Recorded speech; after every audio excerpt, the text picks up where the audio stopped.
Please take your seats. The meeting is about to begin. Remember to speak into the microphone, as this meeting is being recorded for public record. Please stand by. We are going on air in 5, 4, 3, 2, 1. Good morning and welcome to our Finance and Economic Resiliency Committee budget meeting. Thank you to my colleagues who are here. I understand some of our colleagues are on Zoom.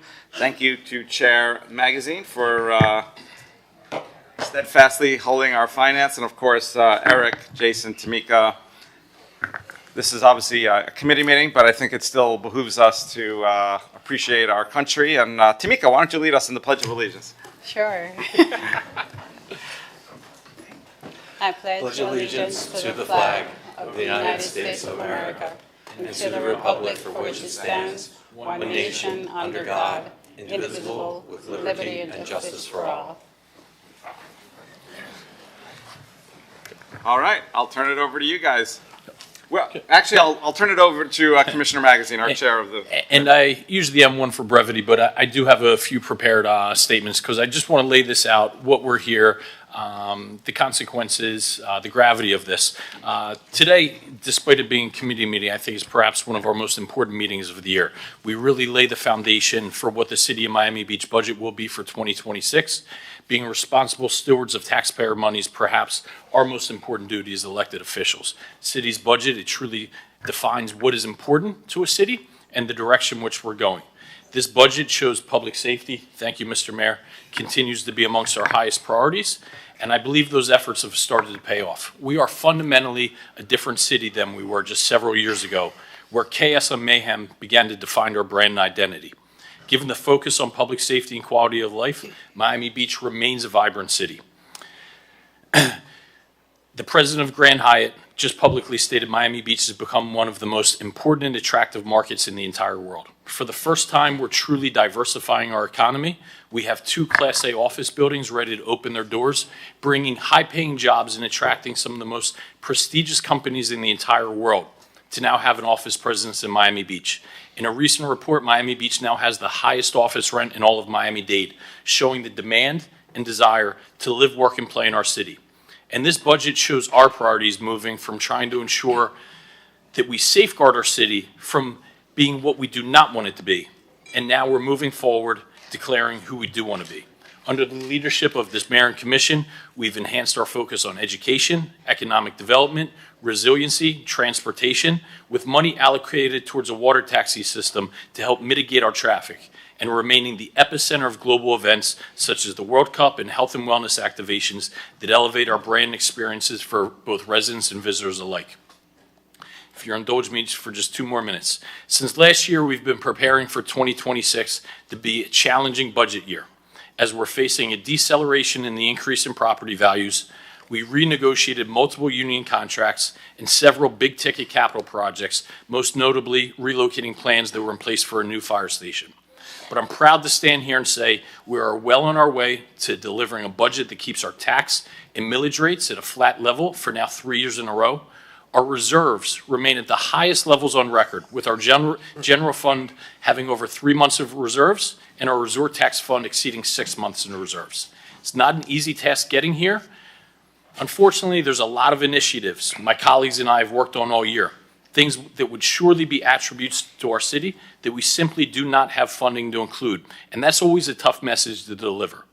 But because of our preparation for what we knew would be a challenging year, we aren't faced with the problems of sitting here talking about how much we're going to cut services and the type of impact that will have in our city.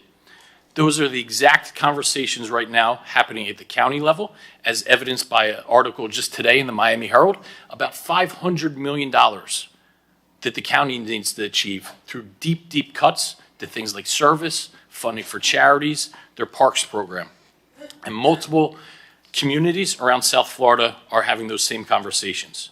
But we must continue to prepare for when times could be even more challenging, and we must do so as an elected body in both leading by example and demanding a more efficient, cost-effective, lean government. So I'll turn it over to you, Jason, Tamika, Mr. City Manager. Thank you for all your work that you've done leading up to this. Yeah, thank you, Commissioner Magazine. You summarized it well. There's a little mini state of the city there, which I think, and highlighting that we have focused on residents' quality of life. Obviously, at the forefront is public safety. Why everyone keeps looking over there, but at the forefront, public safety and resident quality of life, and we're going to continue doing that. And I think you're going to hear some of that. I have some suggestions today that I'm going to make, and that's what's going to keep driving us. And I've always maintained, I believe this commission wholeheartedly believes it as well. When we do things that we call our quality of life for residents, it helps everyone. It helps our businesses, and that's why we're seeing this. We're seeing, and I think implied in what you were saying, you mentioned the Hyatt president mentioned about Miami Beach. I hear it all the time from people from all over the country, all over the world. Miami Beach is the place to be. I mean, we are if you list cities that people want to be in, I mean, we're often number one, and it's a great feeling, and I think it's a lot of credit to our commission and our city staff. So thank you. I think the city attorney needed to make an announcement for the manager. Hi, good morning. Today's meeting of the Finance and Economic Resiliency Committee has been scheduled in a hybrid format with a quorum of the committee physically present and remaining members, staff, and members of the public appearing either in person or virtually via Zoom. In order to participate in today's meeting virtually, members of the public may dial 1-888-475-4499 and enter the webinar ID, which is 863-6059-5462#, or log into the Zoom app and enter the webinar ID, which again is 863-6059-5462. Any individual wishing to speak on an item must click the raise hand icon if they are using the Zoom app, or dial *9 if you are participating by phone. So, good morning, everyone. Thank you for joining us for this budget workshop discussion. The budget document that we spend close to 12 months preparing actually is the most important document that the city prepares on an annual basis. This clearly highlights the priorities. It clearly highlights the services that we want to deliver for our residents, for our businesses, for our visitors, and it clearly highlights the priorities of the organization. I'm extremely proud to present this balanced budget at this moment in time, and I'm grateful for all the efforts of our finance and budget teams that have worked tirelessly on this, as well as all of the departments that have participated in the delivery of this document. So I would look forward to some healthy conversation, probably some spirited debate today, but ultimately this is all in furtherance of good governance and delivering the best value to our taxpayers for the dollars that they entrust us with. So thank you. Okay. So thank you. Let's Bijou bring up the presentation. We'll get started. Okay. So we're going to start with the operating budget, and we did present an update back in June when we had our first budget briefing. So back in June, our property value increase was 6.9%, and we said we'd come back in July to tell you what it is now, and it actually is the same number. So this is the first year since I've been here that our number didn't go up slightly. We stayed flat. Our new construction number went up by 122 million. Our existing property values went down by 122 million. The upside, though, is that when we did our estimates in June, we estimated that the CRA and the RDA would increase at the same rate as the city. They actually increased at a lower rate. And because of that, we picked up an additional $1.6 million in the general fund. So this just shows our history of our millage increase, our property value increases, and it shows that we're increasing at a decreasing rate. The next slide shows our existing property values. The only difference between this and the June version was that our existing property values increased by 5.3 before, because of the slight reduction that went down to 5.1. And then new construction went from 900 million to $1 billion. So we did. So Tamika, if I could just emphasize what we saw there and just set expectations for next year, because next year, when we're planning for 2027, I would expect even more challenges than we've had this year. So that 6.9 number in increased taxable value that we all reference, A not so insignificant component of that was new construction. So 1.8% of that was actually new construction. So we see a deceleration of property values overall. And who knows what could happen next year, but it feels like that's going to continue. But then also we're going to be confronted with likely significantly less of new construction value that's going on. So even if property values would flatline, we shouldn't expect that 6.9%. We should expect a smaller amount just because of the new construction, which we won't have next year. Correct. Right. So we did also talk about the millage rates when we met in June, and we recommended that we keep the millage rate flat, and no changes until we had the July 1st values. So next we go to new recommendation. So now we have the July 1st values, and what the administration's recommendation is to continue along with the policy direction that was given during the 25 budget, which was as the voter debt service millage requirement is decreasing because we have the 6.9% increase in our property values, we have an opportunity to increase the amount set aside for our capital program. And I know that was a very good point discussed during our June capital budget workshop, the Commission's interest in prioritizing additional dollars towards our capital program. So again, we have a recommended total combined millage staying flat, but it does dedicate more additional dollars towards capital projects, and we will get into discussion detailing exactly which capital projects that change would fund. And just very high level, but it's an important takeaway for the third straight year, I believe that it is. This mayor and commission is delivering a budget that's going to keep our millage rates flat. Correct. So what we have represented here is about 15 years worth of combined millage, the trend. So as our chair had said, we have 3 years of continuing flat combined millage, 5 continuous years of flat operating millage. And what I want to highlight there is that light blue color, that 0.2066 mils in 26. That's the highest we have it going back on capital millage. And I think that really shows this commission's direction to prioritize our capital rural replacement program and our capital infrastructure. So we're pretty excited about that 0.2 mils. As you can see, it's increased dramatically. It's more than doubled over the past 4 years. So again, very excited about that concept. So we're going to talk a little bit about our general fund and resort tax reserves, as the chair had mentioned.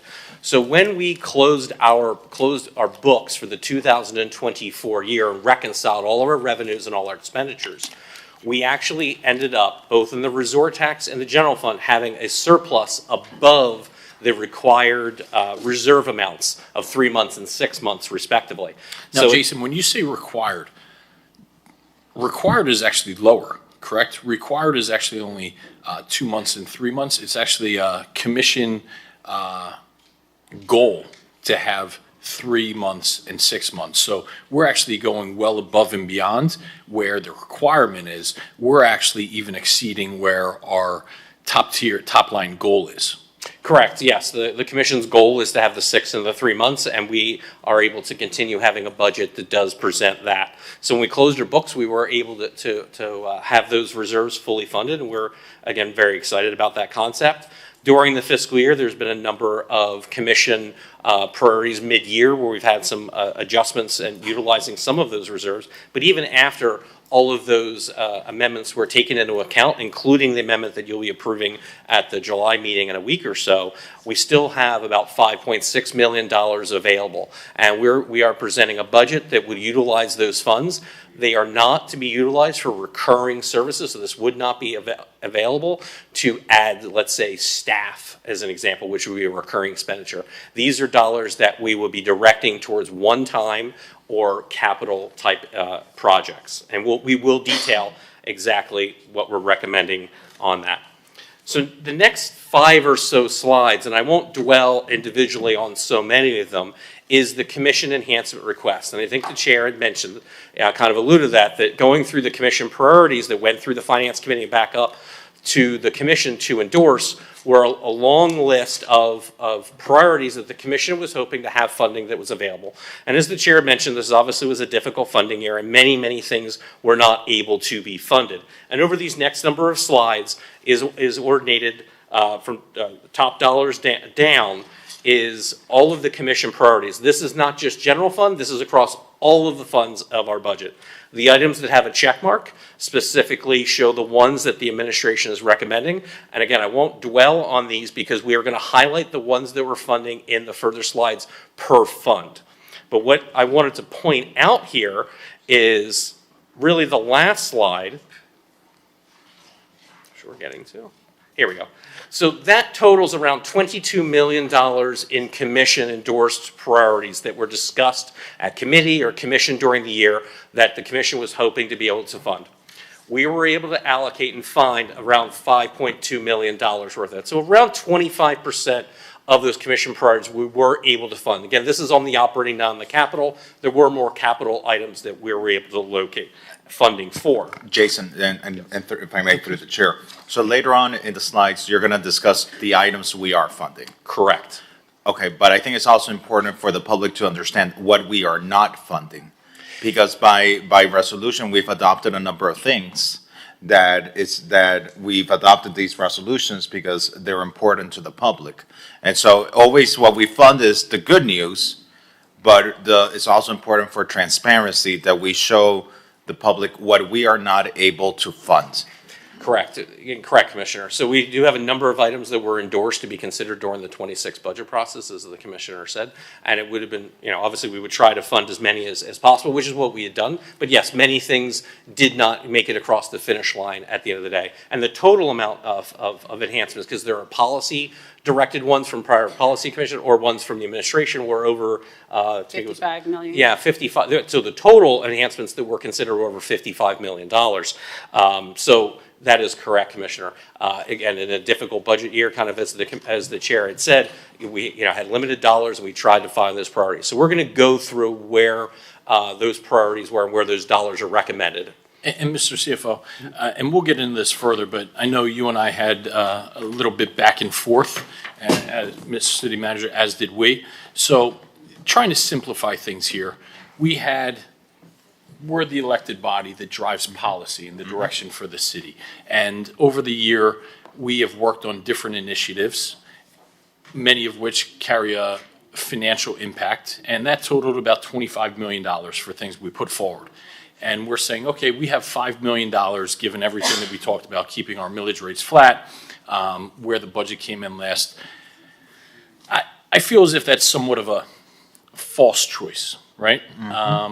Because that's 5% of our total operating budget, right? We have a $475 million other bucket that's not 95% of our operating budget. And for the first time, which I'm actually very proud of, and I applaud the city manager and his team in each department, we actually gave direction and you went out and found reductions in efficiencies that actually allowed us to have more enhancements. But I think we need more granularity so we can have more discretion over truly setting a proper budget into that $475 million. Because right now we're saying, okay, you have $25 million of requests, fit it into $5 million. No, it's actually fitted into $490 million. So to the extent where some of that 475 may not be prioritized anymore, we should be reviewing that as well. And we did some of that, and for the first time, Mr. City Manager, I applaud you, and I think we saw, about $2 million of proposed cost efficiencies and savings? The list that was compiled after the discussion we had at the retreat where the commission had spoken about trying to identify non-core municipal services and then any other cuts, I think the list of cuts was around $8 million or so that was considered. In the general fund, we will get into that detail. About 1.4 million there, I think another 800 or something in the resort tax, that's rating, or 2.2 million, and another $600,000 in other funds. So for the first time, yes, we did identify, we did above and beyond that was required. And I applaud, I know those are very, very tough decisions, and Mr. CFO, I applaud you for showing leadership through your division, because a number of significant hard discussions had to come from there, and that is true leadership. But we're looking at the county that's facing deep cuts, right, through staffing, through park levels and things like that. And my message from the beginning is, let's operate leaner so we don't have to talk about how deep those cuts are going to be or how much impact services are going to be impacted. The county is literally sitting there talking about how much can we cut our sanitation before the residents rebel, right? And I refuse to allow us not to prepare adequately ahead of time where we're one day in those discussions. So we're starting that. We have the ball rolling in the right direction, but I think we could do more analysis there. So, But to your point, Mr. Chair, for example, we have funding that's been, prioritized for stormwater rental of bypass pumps and vector trucks. That's not being recommended for funding. To me, that goes to the basic functions of government, and if it's been requested by resolution, is because we've seen during high rain periods situations where the neighborhoods of the residents who we serve, whose taxpayers' dollars we are allocating, are getting flooded. Their homes have water going into them. Their streets become dangerous to navigate. They end up with feces in the water in their streets. And equipment like this is necessary. But to preserve the bureaucracy of the $475 million, we're not able to prioritize and allocate the funding for needs of neighborhood, of our residents, of our taxpayers, of the people whose dollars we are allocating. And so I thank you because you've driven a very important conversation of identifying initiatives, but you've been very bold in initiating that conversation, but that conversation needs to grow. This isn't about preserving the government, it is about delivering services to the people. And when we say we need to, not fund stormwater rental pumps, and we can't fund additional freebies, so that our residents have access to good public transportation. And these are decisions that we shouldn't have to make. These are, in my opinion, these go to the basic function of government. Mr. Mayor. No, thank you. And to add to that, I'm curious, and I'll throw this to Eric and Jason, how some of the decisions were made. I'll give you a specific example. Commissioner Fernandez just gave one. There's a couple of, some of my items are in here. I appreciate it. Some of them are small. Everything adds up. I get it. But some of them are like 20,000. It's not in here.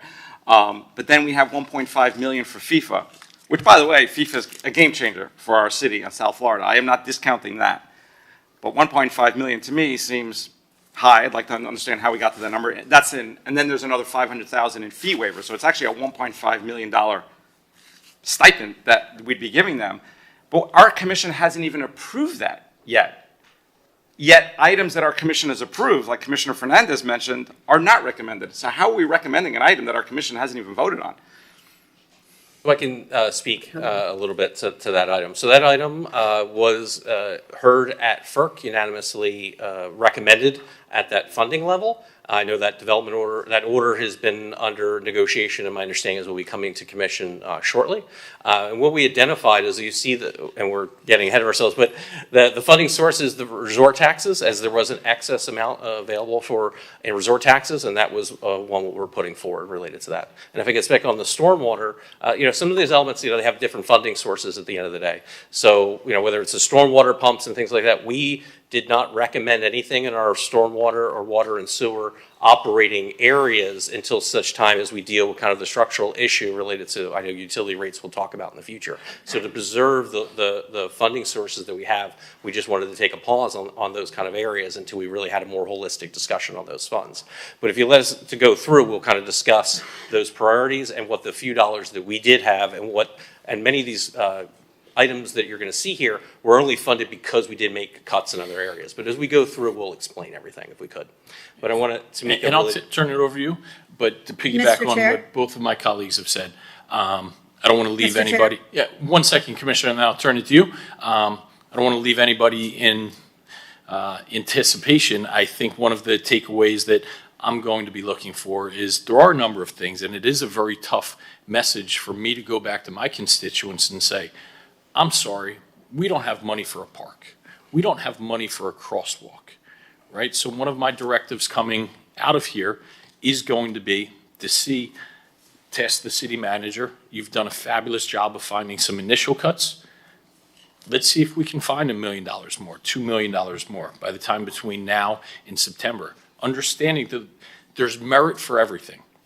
If you go line item by line item through $1 billion budget, you can find good things to say about everything, right? But it becomes what is prioritized. And I think, I don't know if I'll have support from my colleagues, but that's one of the takeaways that I'm going to put up for, I don't know if I can, Mr. Attorney, but for a resolution to task the city manager with going and finding incremental savings. And I applaud everybody that participated in those discussions. I know they're tough to have, but I think we do so at a lower level now before we're forced to do so at a deeper level later.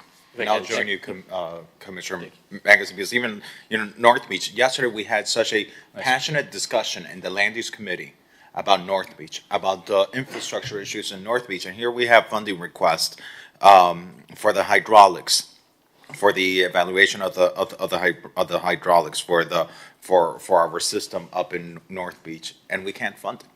And so I commend the fact that you're driving this conversation of finding efficiencies within our government. Our government is not to preserve the funding that is allocated to departments on a year after year basis. Is to see how can we more efficiently use those tax dollars. Can the department do more with less? And how can we more efficiently operate? And so I 100% back you and support that effort. Thank you. Commissioner Bott, go ahead and then we'll pass it over to the CFO. Thank you. I also would be very eager to support you on that notion of going back and finding more cuts, because I am sure we can.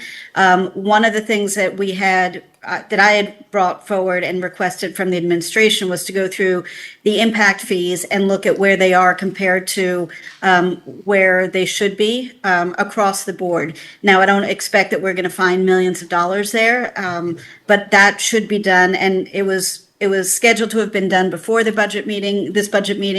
It hasn't yet, but I would highly encourage the staff to have that as part of the conversation for us as well when we come back in September, because that might, cough up a few $100,000 that we haven't been paying attention to, like with the water and sewer impact fees that hadn't been addressed in 30 years. So I not only would I support going back in general looking for cuts, but also looking for things that haven't been appropriately kept up with the cost of the CPI, and making sure that we are in line with what we should be, so that we can make sure that we are maximizing the revenue that we can turn back for resident requested and benefiting programs. I have a question kind of on process.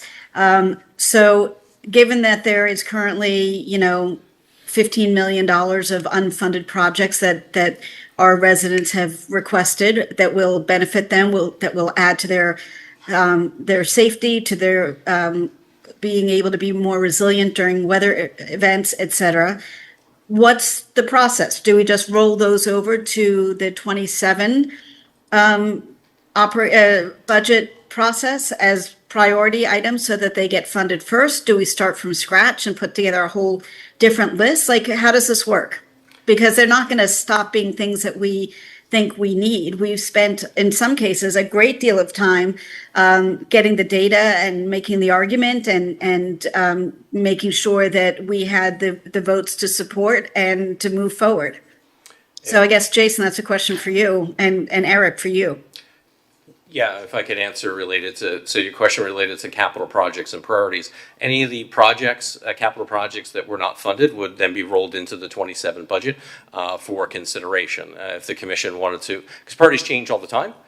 So if it was one, again, that they wanted to prioritize for the next year's budget, then yes, that would go through that same process where it would be directed down to the Finance Committee to discuss whether an item is a priority or not for the 2027 budget.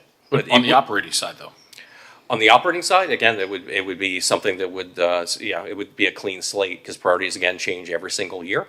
So it would be something that would go as a referral down to finance. Finance will obviously, I think, look very closely with, I think, Chair, as you had mentioned, the 27 might be, or more likely could be even more difficult. So I assume the Finance Committee will look very closely at, recommending any additional for the 27. But that's really the process. Yeah, and I'll tell you, I'll let you move on, but I'm going to look to get support for our Finance Committee. We're always focused on where we're spending to really drill down on further efficiencies. Let me turn it over to you. Okay, thank you. So we'll bring it back up and we'll talk about where we were. Yeah. Okay, so this is where we were back in June. We actually had a deficit of 771,000, and we have an update. So based on the July 1st values, we actually picked up $1.6 million. So as a result, we have a surplus of just under $900,000. So this shows how we're recommending to balance the budget with the $854,000. So as was mentioned a few times already, we have recommended $1.3 million of reductions and efficiencies in the general fund. And you'll see we have several other slides that talk about the resort tax fund and also the other funds where we have reductions recommended. And now we're also recommending one-time and recurring enhancements that actually increase the budget. And then we did do some refinements to the revenue, and that's primarily from the year-end surplus from 24 that Jason talked about recently. And then we are bringing in some additional expenditures that are increasing the budget, but those are actually transfers to capital, that entire $2.4 million. So what I'm going to go through over the next two slides, as the chair had mentioned, was in our general fund, we have a list of reductions and efficiencies that the administration is recommending. So some of those recommendations are as much as cutting positions to transferring over to a more appropriate funding sources, such as the first one, where staff in a customer service center that are more appropriately funded from parking. But the next several ones are elimination of positions, some of which are filled with employees, some of which are open, some of which are filled with temporary staff. Which departments are these from? So the first one is from one of my departments, the finance department. So we are recommending the elimination of the cashiering window here at City Hall. We have a cashiering window right next door at the 1755 Customer Service Center, and that would continue.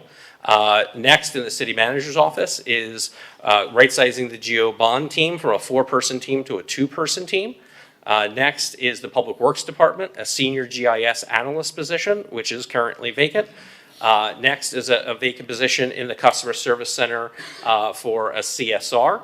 The next are a few professional services. The recommended from the Asset Management Division was a recommendation to cut $100,000 from the miscellaneous professional services related to appraisals, assessments, audits, and market studies.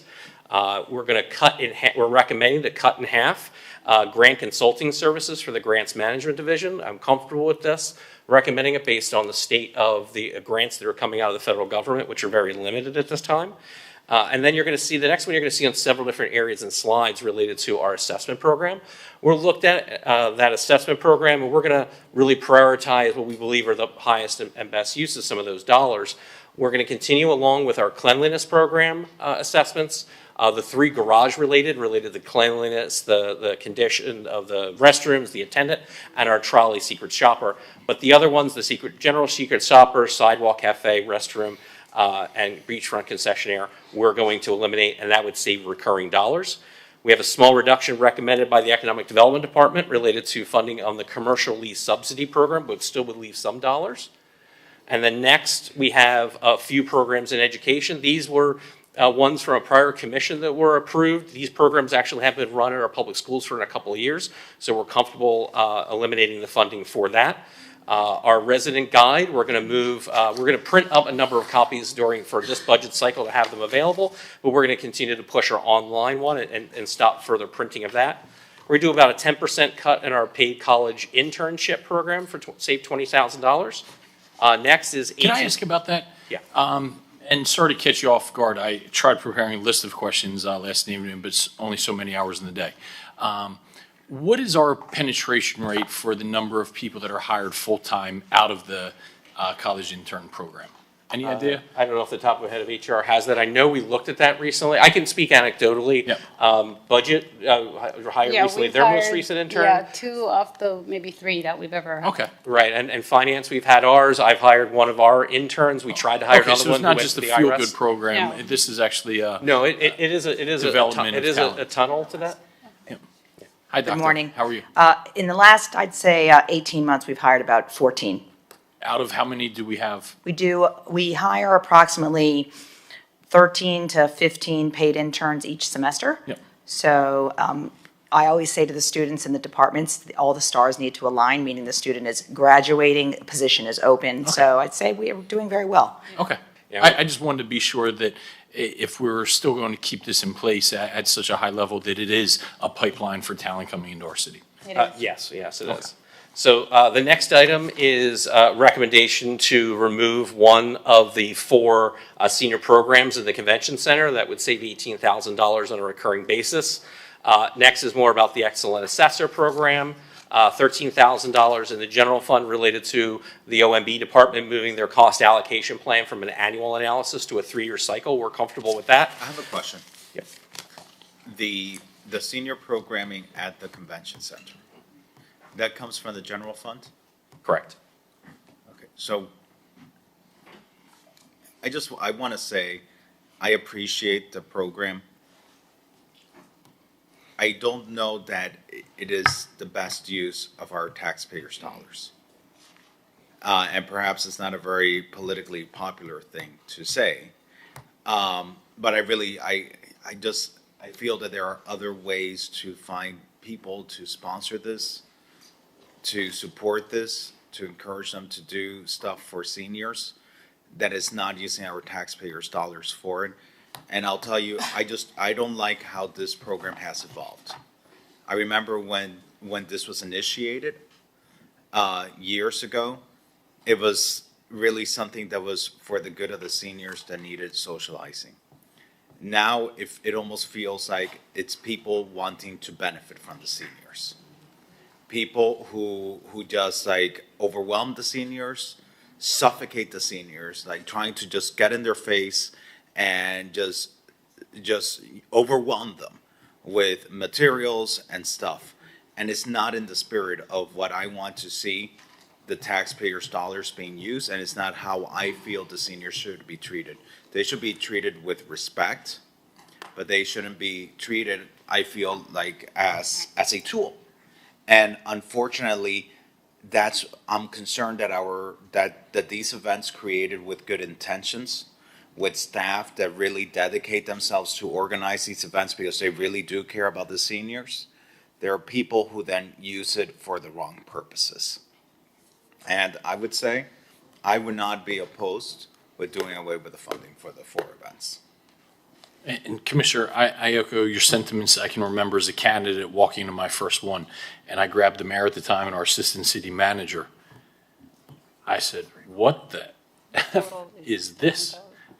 This is exploitation." And full disclosure, I was at a senior event last evening, and it did take a different feel. You know, I was handing out cards. I'm not up for re-election, but saying what we're up to.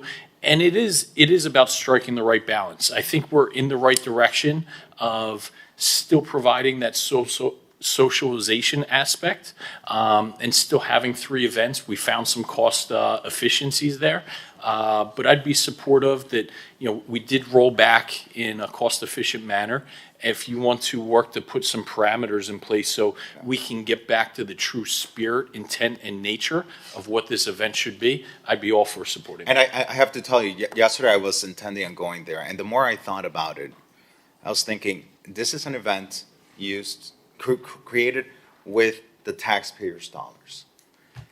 And I thought to myself, and it's like, I feel, I am a candidate seeking re-election.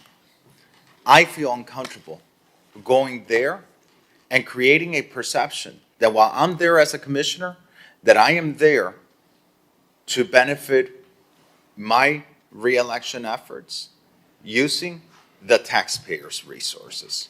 An event organized by city staff using the public's dollars.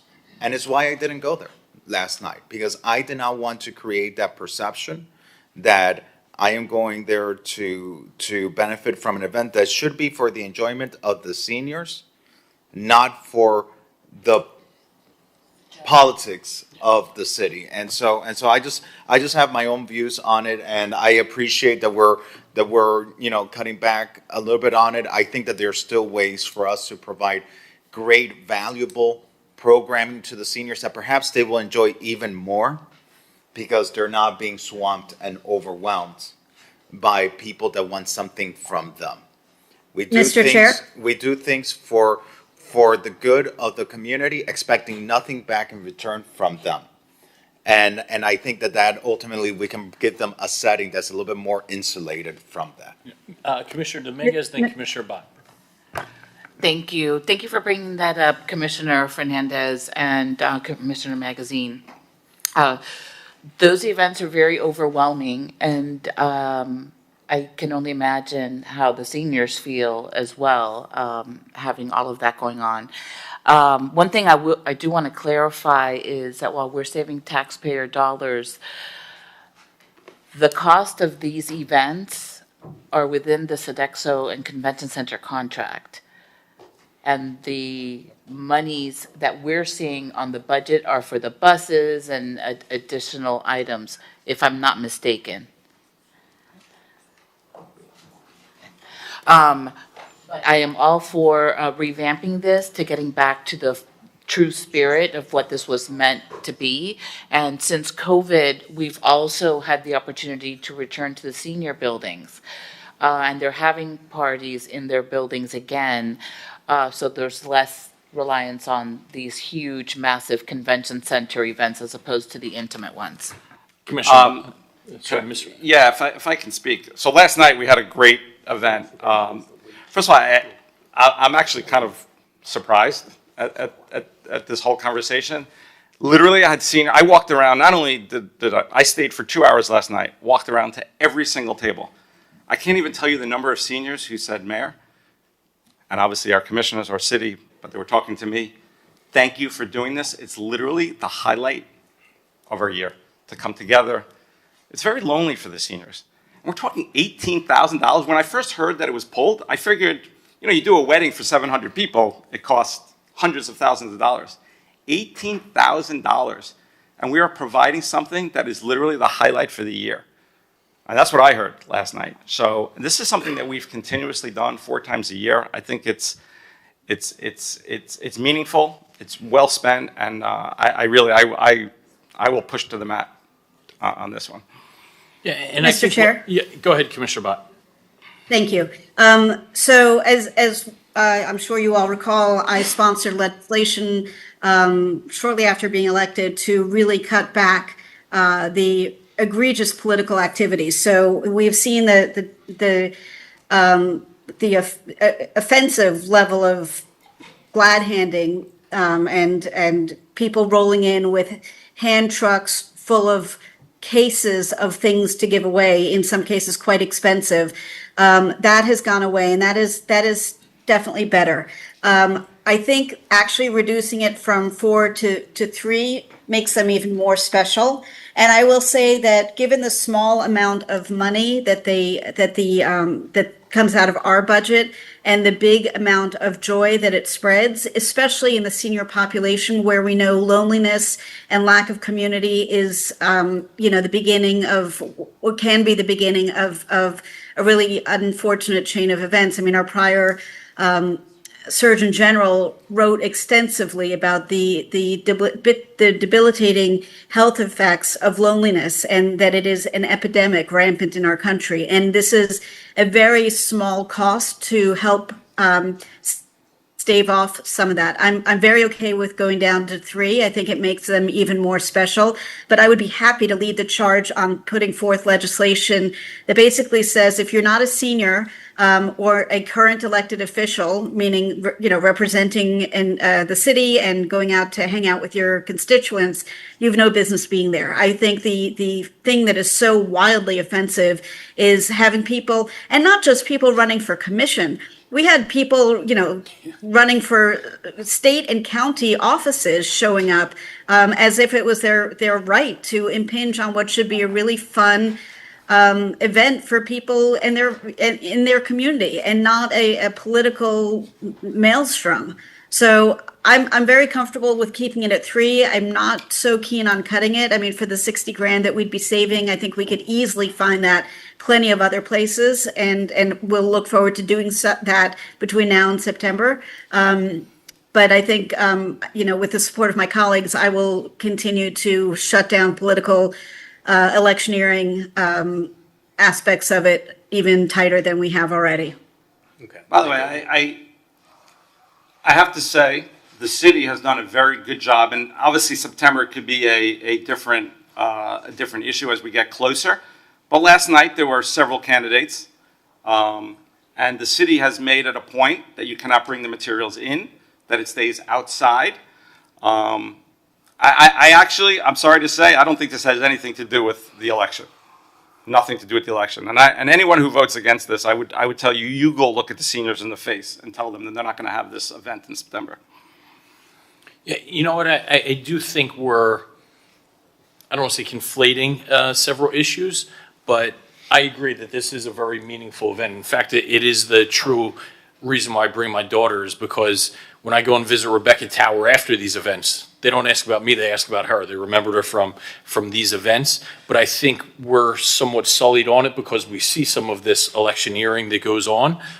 So perhaps the path is, perhaps we keep it in place, but we really put these parameters around what is allowed and is not allowed, and what is appropriate and what is not. Yeah, and I think the last 2 times, obviously, because we had one in, what did we have in June? No, a little earlier. I think it was May. May. But this, obviously, we get a little closer.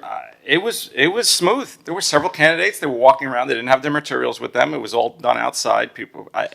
I think you did a good job. It used to get a little bit, but I just find it hard to believe we're taking something away that is so meaningful to seniors because we're worried about candidates. And I think the city, again, has, and will continue to control it. So just to close out on this item, I just wanted to make sure that we have a consensus because it was a bit back and forth. I think there was a consensus to continue with the recommendation as is. Obviously, we will be more debate in September to resolve that if there is any more, but if I can, I think by consensus it was to continue leaving the recommendation from the administration as is. Is that correct? The recommendation of 3? Yeah. I'm supportive of that, yes. I know that it's not unanimous, but I think that there's an overall consensus that, and again, there will be another. I don't know. I want to hear everyone give an answer. Let's put everyone on the record. Well, I stated what I believe. I don't like the perception that it creates. The perception that it creates in the community is that an event is being created for political purposes, which is not the reason why this event is created, but that is the perception that is created. And we just have to be mindful of that perception. And more importantly, I think the experience that our seniors are having. And I do think that seniors do get overwhelmed when there are so many people that show up because, not us, I think we all generally care about the seniors, and we go historically whether we're up for re-election or not, but then people who show up only when they're up for elections and then they disappear. And that's not how you treat seniors. And so I have an issue with that. If we can continue doing stuff for seniors, taking them on field trips, taking them to shows, taking them to activities where they are insulated from people overwhelming them, from their enjoyment, they can't enjoy the fact that there are people that they don't know, looking to shake their hands, looking to snap a selfie with them, looking to use them for political purposes. And that's what I don't like. I want us to have the activities for the seniors, but I want them to be insulated from this overwhelming political activity. And that's ultimately what I want. I want them to continue having their activities. I want them to be able to continue having access to us because we find out about things that they need, whether it be transportation issues, whether it be housing issues that they have, whether it be food insecurity issues that they have. We find out a lot by having that personal engagement with the seniors. But then there's a separate part to it, which are people who just show up to take advantage of the seniors in a very political way, which I don't think is right. It's not worthy of the seniors who we serve. So I don't know if I guess the problem, sorry, I guess the problem I have is the seniors, if that's the case, by the way, I never looked at it quite that way. And you're right, I was a candidate 2 years ago, and there were things being done inside there by other candidates that were like just shocking. And what's funny is it cost them thousands of dollars to do what they did, tens of thousands of dollars. I won't mention a name, and the seniors were turned off. You're right. That being said, that is now prohibited. You couldn't do that under the current rules. And also, people talk with their feet. The seniors didn't want to show up. They don't have to show up. It's a voluntary dinner. And we get 700, 800 people coming to the dinner. So it means they want to be there. I just don't know why we would take this at a really, in my opinion, de minimis cause. I mean, I can tell you, I can't promise I'll do it. If this gets cut by our commission, I'm going to work with you, Eric. And I don't want it to be through me. I don't want it to be through anybody who's a vendor, no conflicts. But I think we need to raise this money privately and make sure this dinner happens no matter what. This is something, I'm telling you, I heard over and over last night. You talk about people in their 80s and 90s who are telling me, Mayor, this is so meaningful to me. I don't get out that much. I get to see my friends. I get a bus that picks me up and takes me there. For $18,000, we're depriving them of that. This event will take place no matter what. Okay. And I agree with that, Mr. Mayor. So I don't know if we make a motion or something along those lines. I'll throw it out there to see if my colleagues would support this. But, well, actually, I would. There's no. Okay, so informally make a motion to remove that from the recommendation list of cost efficiencies with the caveat that we will find ways to further insulate them from This should be electioneering. a politically free zone. Yeah. There should be no politics going on. This is for the enjoyment of the seniors, not for the benefit of political campaigns. Yeah. Period. End of story. This is good for seniors, and I will not wholly good for support campaigns. that, 100%. I have a comment to make as well. Last night I thought worked well. The one before was a disaster. There were candidates in there that hadn't even filed yet and were running around with a videographer, and it was a disaster. It really left a bad taste in the seniors' mouth. I didn't like any bit of it. And when we are talking about moving this from 4 to 3, I'm very supportive of that, because one of the things that wasn't recommended by the city was something that you sponsored and I co-sponsored to expand the freebie for the senior buildings. I'd rather that $18,000 go to expand, giving them access to Walmart and going to Publix and going to the doctor and things of that nature. The shuttle bus. The shuttle yeah, bus, no, yes. I'm going to bring that up next soon too. Mr. Chair? Yes. Commissioner Rosen Gonzalez requests to speak. Go ahead, Commissioner.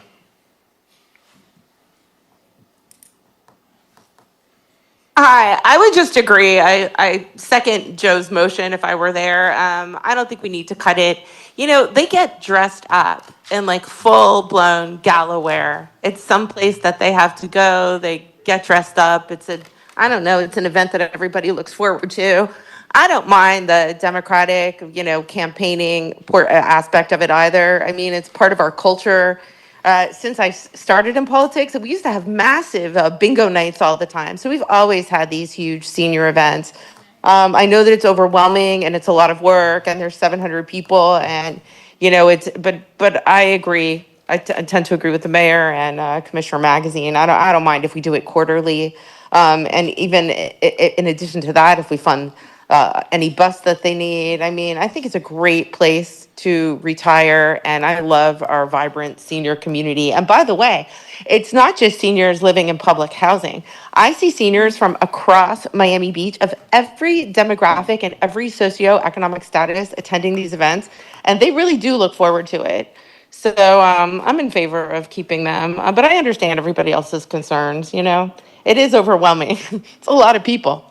Yeah. A lot of I asked my parents if they were going to come. They said, come with you or come to sit there, and enjoy the event as seniors. They kind of got a little offended by that. So if I can share, so I think hearing it seems the consensus is to not accept that recommendation, and we'll fund that $18,000 The biggest elsewhere. caveat I have with that is opening Pandora's box for then not accepting the other recommendations, because I came in here wanting to accept all your recommendations and push forward for even more. So I'm really going to try and draw that line that this doesn't open Pandora's box, because like I said, we could go line item by line item through every enhancement, every efficiency reduction, and find merit in all of them.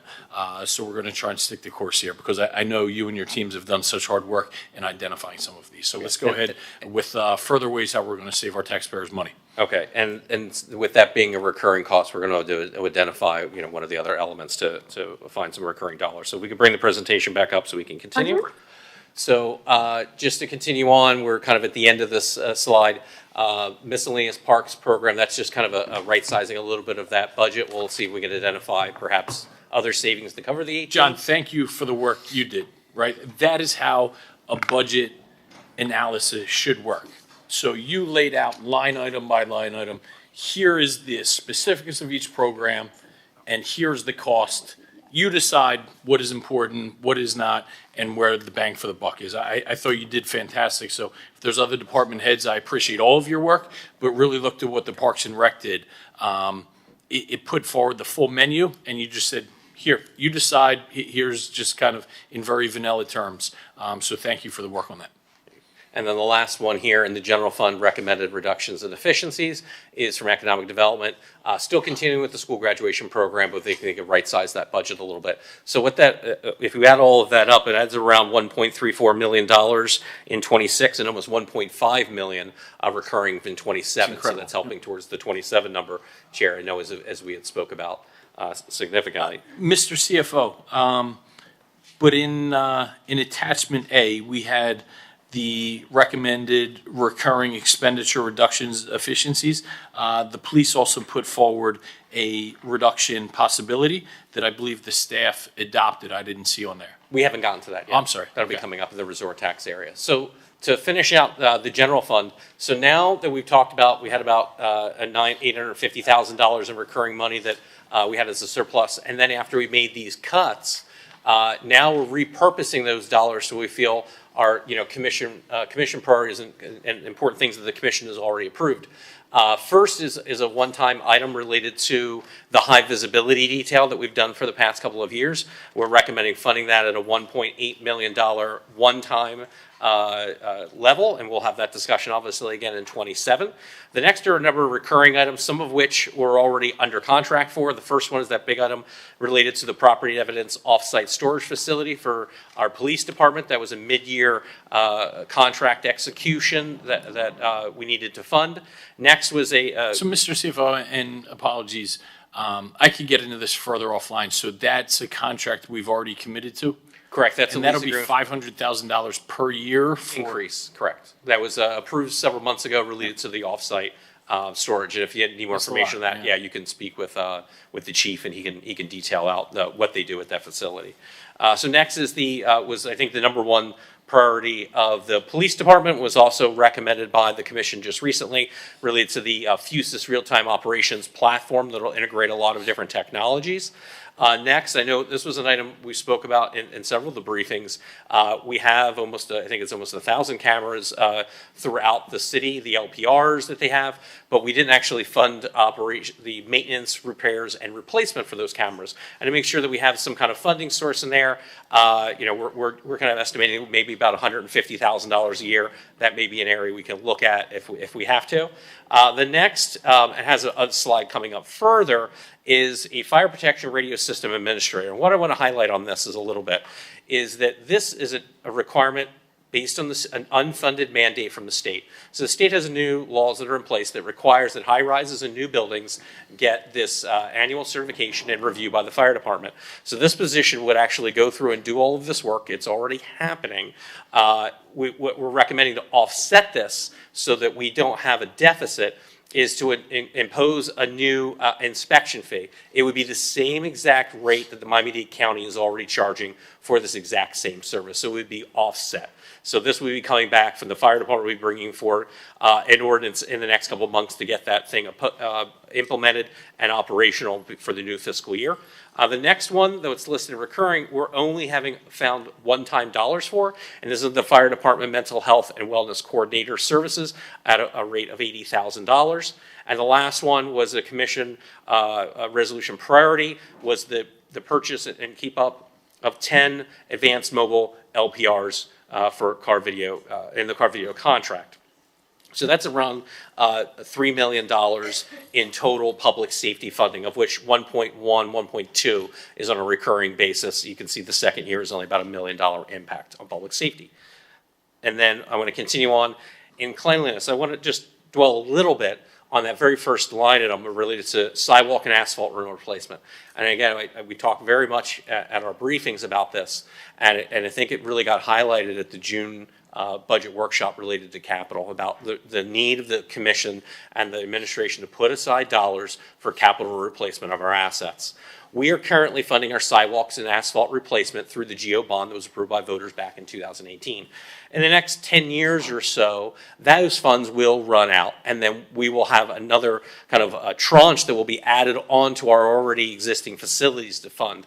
So what we're recommending is kind of twofold. One, we're going to be discussing, Chair, you and I had talked about, we have a comprehensive set of financial policies that's been referred to the Budget Advisory Committee. I'm already in touch with the chair of that committee. We'll be having some discussions on some policy recommendations in August, the BAC in September, and then we'll return to FERC to unveil some of those possible funding sources in the future. But for right now, we're recommending to kind of have a little seed money and have recurring dollars of $360,000 set aside in a new sidewalk and asphalt ruin replacement fund. We think that this is important on a recurring basis to really get us ready for the future. The next is to continue the pilot project that was restarted, pardon me, related to the Unidad bathrooms, to start that janitorial service. So we're recommending that that service continue. Next, in education, this is a one-time, is to continue, which we started this year, was put $30,000 towards the resident Miami-Dade College Scholarship Program. That's kind of a bang for your buck on 3-to-1. We get matched at the chamber level and at the foundation level. So that brings in almost, I think, around $100,000 in total scholarships to the residents. So we're recommending that on a one-time basis, and we can revisit that again next year. And then next, we have a list of other enhancements. One is the item that was discussed in May during a capital budget amendment, where there was a request to set aside that $35,000 specifically for the Parkview Island Garden Project one time through Parks, so we did that. Next is related to the Planning Department record storage. This is actually self-funded through their technology fund, so this will be covered in there. Another one is a commission of priority, was just a one-time $5,000 grant for the Open Heart Incorporated, so we have that funded in there. And then recurring. And I think important, to the chair's perspective that he had stated at the beginning, is a lot of these things are this commission's priorities, but we're only able to be funded by the efficiencies and cuts that we just talked about. And we wouldn't be able to do these things without those cuts. So I think that was important to highlight. So this involves the South Shore Community Center, the first two items. Those are the majority of those dollars.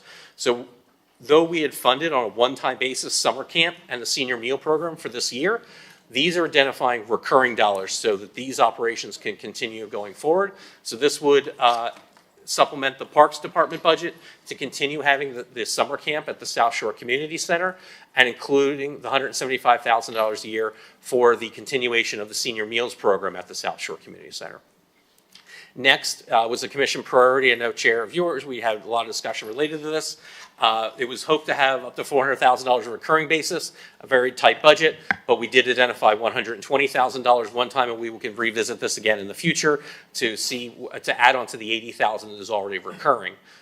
Next was also a commission item that was approved by commission a month or so ago, was to increase the funding for the Rhythm Foundation up at the the band shell. So we're able to fulfill that contractual obligation. Also another contractual obligation out of the development order from the Collins Park Art Force Housing was for us to cover the ground floor rent so that a cultural anchor could be in there. I believe it's Miami New Drama. And then the last one is another one related to commission, was the Style Saves, which has been a priority for the past couple of years. So this one is something that, again, we found recurring dollars for. And then kind of wrap this up The living wage ordinance is an ordinance set by the commission that allows the contracts to float up by CPI. So we have that in here. The chess program, this was a program that was funded with some one-time dollars from several years ago that have run out. So the commission needs to reauthorize the dollars. We did identify recurring dollars. We feel that's a good program for our kids. So we're going to recommend $20,000 a year recurring on that. A digital media specialist out of the communications group. This is only very slightly funded in the general fund, mostly being supported by our enterprise funds. And that is the end of our general fund enhancement. So that totals $4.4 million-ish, of which about $1.9 million is one time and around $2.5 million is in the recurring category. And when we talk about our priorities of the city in terms of enhancements, $4.3 million, and $3 million of that goes towards public safety. Correct. Correct. So this slide just kind of highlights what Jason mentioned before. That position that we're recommending adding in fire is going to be supported by an additional fee. So the fire department, if this position is approved, will bring an ordinance later on to add this fee. And as Jason mentioned, this would just mirror what the Miami-Dade County is already charging. And it's $265 per hour for inspections. That's the main fee. So just going on to our revenue refinements. As I mentioned earlier, we did bring in some more revenues on the general fund side. 3.96 of that is from the FY24 year-end surplus over and above our reserves. And then we also are recommending transferring $607,000 from the resort tax fund to the general fund. So that helped us to bring in some more money. And then what are we doing with the additional funds that we have in the general fund? So we are transferring 2.39 over to capital. There were several projects in the capital budget that were unfunded when we met back in June. And so what we did is went back and looked at all the critical projects, the big projects, and also the capital renewal and replacement projects that were prioritized first. So one of the first ones we funded was the West Ave Phase 3. It's the above ground portion that is from PAYGO. So we really just needed that portion to fully fund the above ground portion. The stormwater section is already funded, so the only unfunded section is the water and sewer, which we'll discuss later on in the year. Alton Court Alley was a priority of the commission, so was the Marine Park design and the Meridian Avenue traffic calming. So we took some of the funds we had available and funded those. The Miami Beach PD firing range filtration system, that's the HVAC system in their firing range room, had some funding, but we weren't able to fully fund it, so this would fully fund that project. And then the roof replacement at Fire Station 4, we were able to fully fund it. The last one is the Miami Beach Police Department training unit. That's going to be done over at the South Shore Community Center. We had funded $400,000 of the $600,000 budget. We had requested a state appropriation and that got vetoed. So that $200,000 we recommended funding so that could move forward. And this is actually a repeat of the slide that you saw at the top of the general fund balancing. So if everything we had recommended was accepted, we would have had a balanced budget. We now have a deficit of $18,000, but I am sure we'll be able to make that whole before we come back in September. I have some ways. Okay. So, well, where we are right now, well, balanced budget, less $18,000. The overall budget that we're recommending has an overall increase of 5.9%. If we had not done any enhancements, we would have been at 4.8%. If we hadn't done enhancements, do you mean efficiencies? No, if we just did the efficiencies and no enhancements, we would be at 4.8. I get you. Okay. Yeah. Mr. Chair? Commissioner. Just a question procedurally about when during this meeting may I raise some questions about funding things that aren't currently funded and finding solutions for problems that haven't been addressed here? I guess that's probably a question for Jason and Eric. If I can, if it's something related to general fund at the end of the operating, it might be best maybe at the very end of operating, because we're going to go through resort tax, we're going to go through all the other funds to see where those are, and then we'll kind of have it and there, and then maybe that's the best time to talk about elements. And here's where I'm thinking, and it's fluid. We all can weigh in on this, but I have some things I want to highlight as further efficiencies that were raised in the presentations that I think would be advantageous that we can take advantage of, and then again task the city manager and the CFO with finding further. when we get into other enhancements, we need to find money before we start talking about, what some of those are, right? We all have things that are very important. We can discuss how to rank those in order of what's prioritized if we would like, but before we find new money for those, right, they're seemingly not on the table, but we do have another chance at this.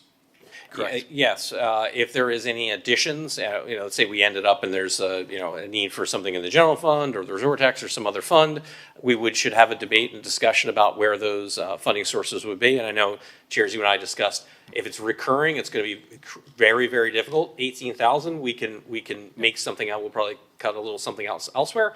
One-time dollars might be a little bit more possible. So if there was any discussions related to adding something that is on the recommendations, the hope would be that it would be some kind of one-time element. And what I don't want to get into is sitting here jockeying about, well, this enhancement should come at the expense of that. We're so lean already in terms of, 20-some million dollars of requests, $5 million funded.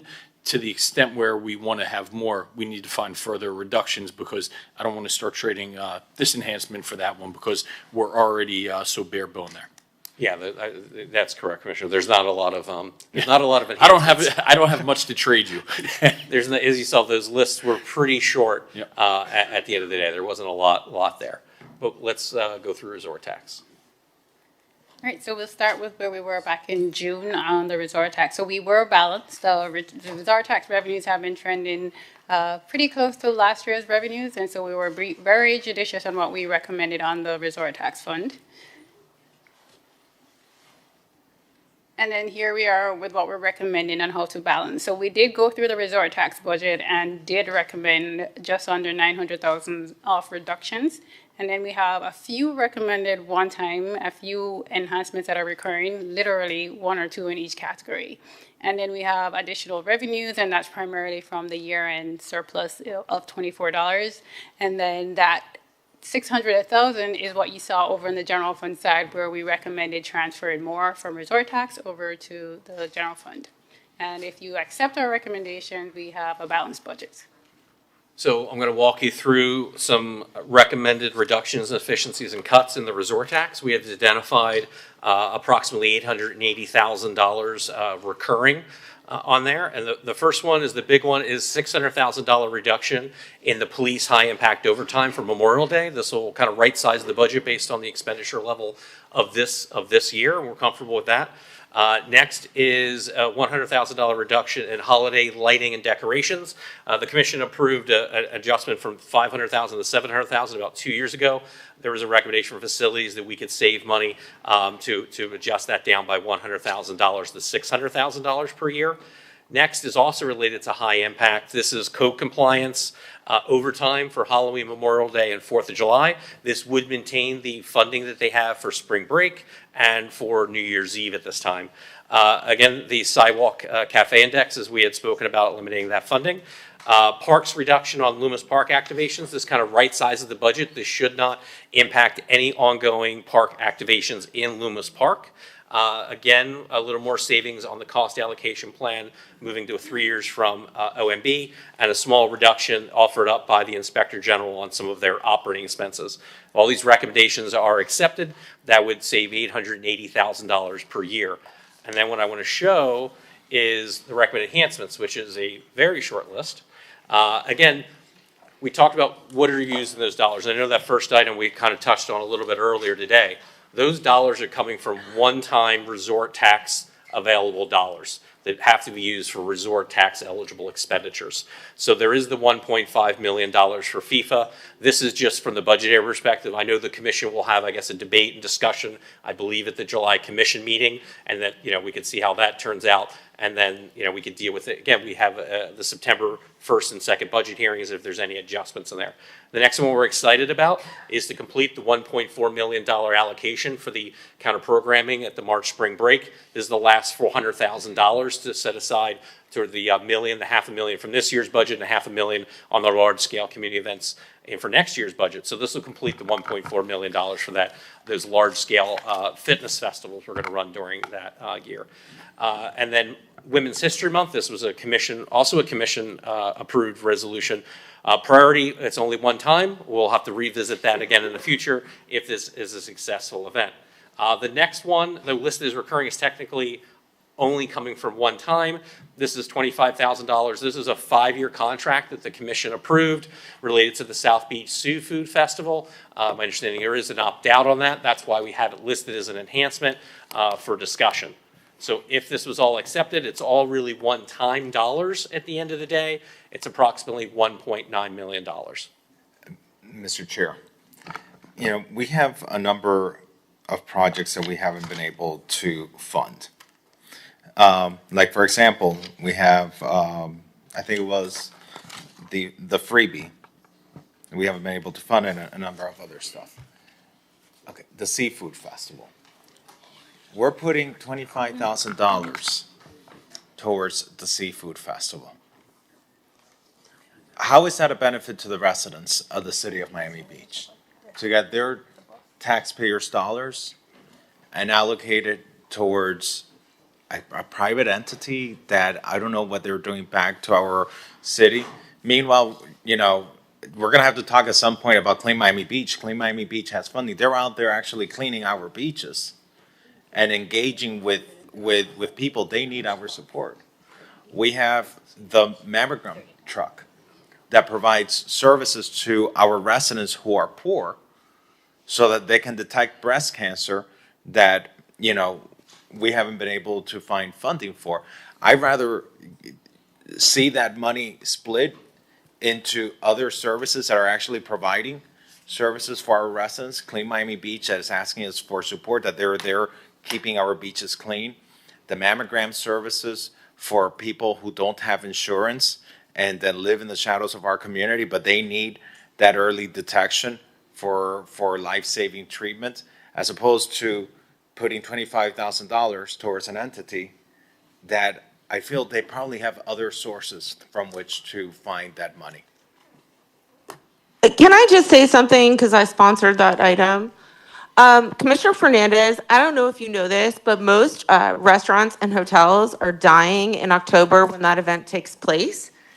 And that puts heads in beds. I went last year, and there were people from all over the country that come here to attend that festival.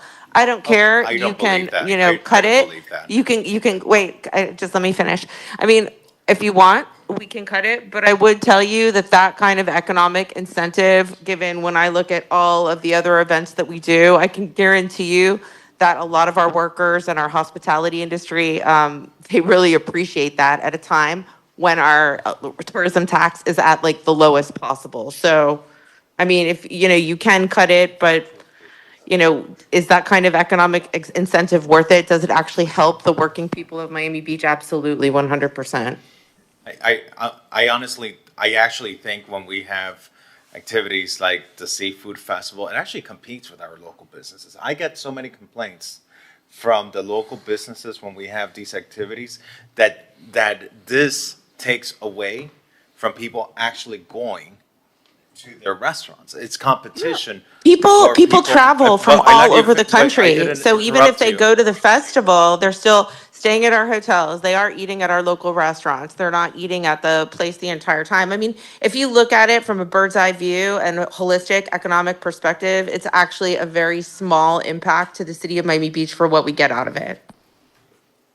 I'll just say I've only received complaints about it. It's the only reason why I bring it up. I get complaints from the local restaurants, and I get complaints from residents that it's a chain link fence that they put on our park, pretty much, that it doesn't look aesthetic for our city, that visually doesn't look good for our city, and I get more complaints about this event than anything else. And I'd rather see my taxpayers' dollars going back to keeping the sand clean. The other day, Sophie Ringel went to the beach and in 1 hour collected over 2,200 cigarette butts from our sand. I'd rather see a portion of those dollars go towards that. I'd rather see a portion of those taxpayers' dollars support the residents of our city who don't have access to medical treatment for early detection of breast cancer. But for an entity that is competing with our businesses, I don't believe that this entity is a true economic driver for our city. I don't believe that it's really putting heads in beds. And so this is the purpose of this conversation. Commissioner Rosa Gonzalez, I appreciate your position regarding this, but I see it a little bit differently, and that's okay. Commissioner Dominguez. Mr. Chair? I'll just say something real quickly. The Seafood Festival has been happening for many years, and it does bring excitement and joy to the community. But for the economic impact, I know that local restaurants have the opportunity to participate in contests and different events within the Seafood Festival. So I don't think that they look at it, the local businesses look at it as a deterrent. They were excited to participate with their chefs. And while Mr. we're on Chair? this, go ahead, Commissioner Bott. Thank you. Look, I think it's great. The South Beach Seafood Festival is terrific. I think the sponsorships are, as we are moving towards legislatively on other matters concerning sponsorships for signature events, it's intended to help get somebody established, first 3 years of their event here in Miami Beach, help them sort it out the economics, et cetera. The South Beach Seafood Festival is a terrific event. I would love to see them or the GMCVB do an economic impact study so we have actual data to determine how much revenue it actually does bring to the city, because I think that would be a useful conversation. But they are established. They do attract people from all over the place, and it is a super high-end event. They could raise that $25,000 by charging $1 extra for their tickets. Just $1, which the attendees wouldn't even notice, but would cover that. Or they could bring on another sponsor. I don't want to see them go anywhere. South Beach is literally in their name, and I think it's a really great event for the city. But I think they are not a struggling neophyte event. They are well established and well loved, and I think it's time to cut the cord on that funding. We cannot continue to subsidize every event, and I've been saying it publicly. I hope people realize that I'm not picking on this event. I've been saying it publicly. We cannot continue to be the lifeline for every event that comes to this city. And Commissioner Bott, you brought legislation recently to make sure that we get to that point where they can graduate and not depend on our taxpayers' resources. These events should come to contribute to the taxpayers, not to use the taxpayers' resources. And it's part of the reason why we find ourselves in the situation that we're in, because we've accumulated so many of these events that year after year come back and not only stay in our budget, but then ask for more of our budget that then, they depend on us. And then we don't want to cut the funding, the funding source. This should be on its own, private sponsorships, contribute to the city, not the city contribute to them. I agree with that. I'd be fine to support where you're going, Commissioner Fernandez, although taking it another route, and this is more for process, and also I think bang for the buck. Swim Week came and gave a presentation to us at FERC, and then it was approved by the full commission, and they essentially said, if you agree for this funding, we can provide this other aspect to our show. And that is a week where the economic impact is unquestionable, right? And we have our residents that are out there at shows, the Little Lighthouse Foundation does shows, and it's during a dead time of the year. And I'm fine to have this as non-recurring and one time.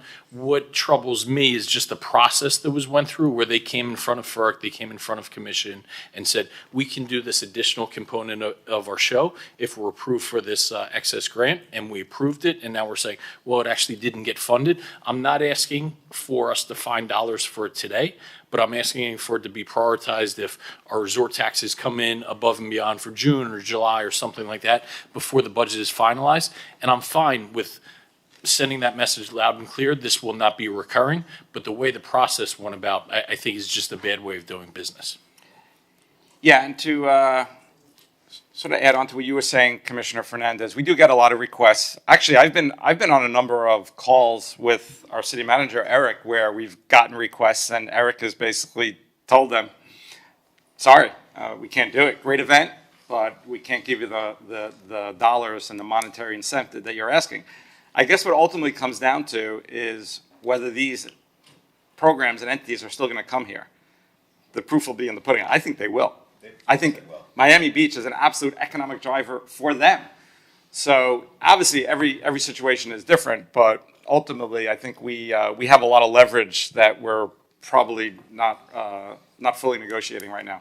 Yeah, if I can, Chair, I think to wrap this up, I think you're hearing a consensus that we'll remove this line item from the budget. Yeah. We're okay with that. So if PJ Yeah, and I will add to it, it is a phenomenal event. This is not picking on the Seafood Festival. They do a great job, but yeah, this is a good call. Big shrimp fan?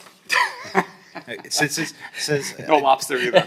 So I just want to know, since, can we get some of these dollars, since we're talking about, this is resort dollars to support tourism. Can we use some of these dollars to support Clean Miami Beach, who is out there keeping our major economic engine, which is our beaches, clean?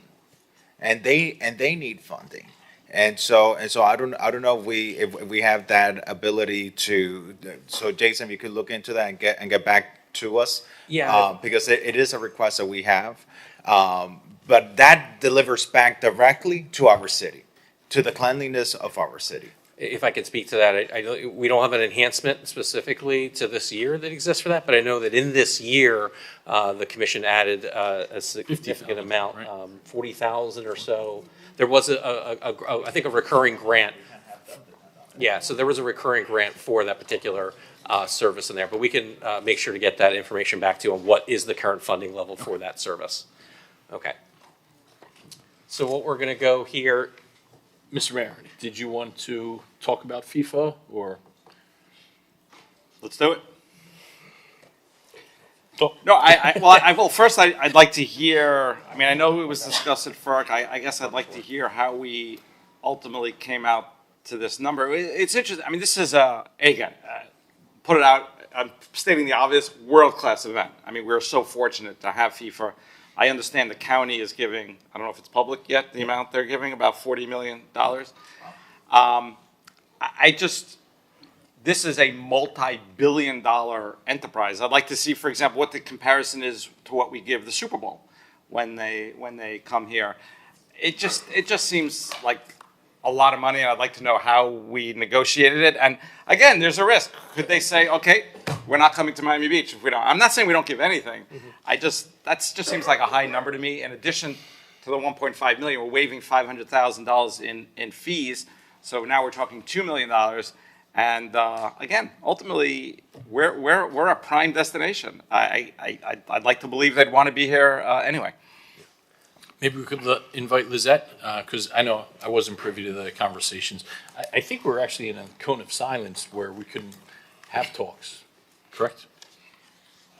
So I think that we have been having multiple conversations with the host committee. I think that there's a method to the madness, and I'd love to have Lisette kind of talk us through what some of the things are that are being discussed and are on the table that we believe would bring return on investment to the city of Miami Beach. Thank you, Mr. Manager. Good afternoon. Lisa Arrogante, Director of Tourism and Culture. Good afternoon, Mr. Chair. So the 1.5 was the amount that the host committee requested. We have been negotiating with them in alignment with what they presented at FERC in December 2020. Sorry to interject. Was the initial request 1.5 million? That's correct. Okay, so we haven't knocked that down at all. We have not. It's based on some milestones that they presented in December, which included a possible kickoff concert, a possible legacy project, watch parties in North Beach, and a media row in Loomis Park. So we've been negotiating with them for the past few months. We're negotiating on what they would provide, not on the monetary amount. It just seems like usually, the way negotiations work, right? You get a number and then you come back with another number. Sounds like here we're like, okay, thank you very much. If I could also answer, you asked how much in 2020 for Super Bowl the city gave to NFL, and it was 1.935 million. What that included was special event fee waivers, cash sponsorship, city services, waiver of the convention center, and we did a matching contribution for the turf field at Miami Beach High School for 1.935. And what could a legacy project consist of? And also when they presented the details of the legacy project, which was doing pitches in city parks, they did say that that was contingent upon them fundraising for that project. So that was something that was discussed at FERC. It's on the table, but it's contingent on them being able to fundraise to provide that. Okay. And when does that contract have to be finalized? Well, it's being discussed now. We hope to have it in July, but September possibly if we don't make it to the July agenda. Okay. And are we able to talk to you or the city manager about this? Are we in a cone of silence of some sort? No, unless No there's something that I'm not aware of, no, Or you're with are completely. we in it with the World Cup host committee or things like that? There is a certain individual who works for the FIFA host committee who is currently unable to communicate. I was going to say, maybe she just did that because she didn't want to talk to me. She's like, I can't talk, we're in the cone of silence. No, she has a 2-year. Yeah. Okay. Okay. Yeah, just to let you know, literally in the last 24 hours, I had conversations with the host committee expressing the concerns I had. Obviously, I cannot speak for the entire body. My impression is that they would be amenable to bringing that number down. That's my impression. I don't want to speak for them or because I was speaking to one person, but I expressed my concerns that I had. Mr. Chair, Commissioner Rosen Gonzalez is requesting. Commissioner, go ahead, please. Commissioner Rosen Gonzalez?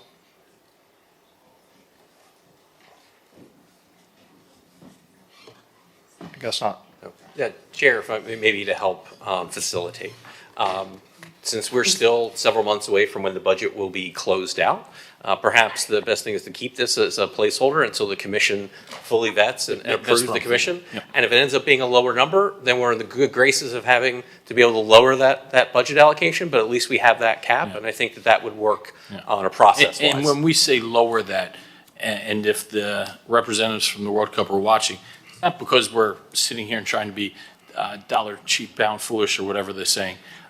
There's critical things in our city that are not getting funded. So this doesn't just go back into frivolous spending or into our coffers. These are things that are going to also be economic drivers for our city. Obviously, nothing is on a parallel level with the World Cup, but if we can sit here and find that both parties are amenable, maybe they bring down what they're offering, something for $1.25 million. Right? Those are $250,000 to go to things that actually are going to make our city much more presentable for when FIFA comes here. Okay. Mr. Chair.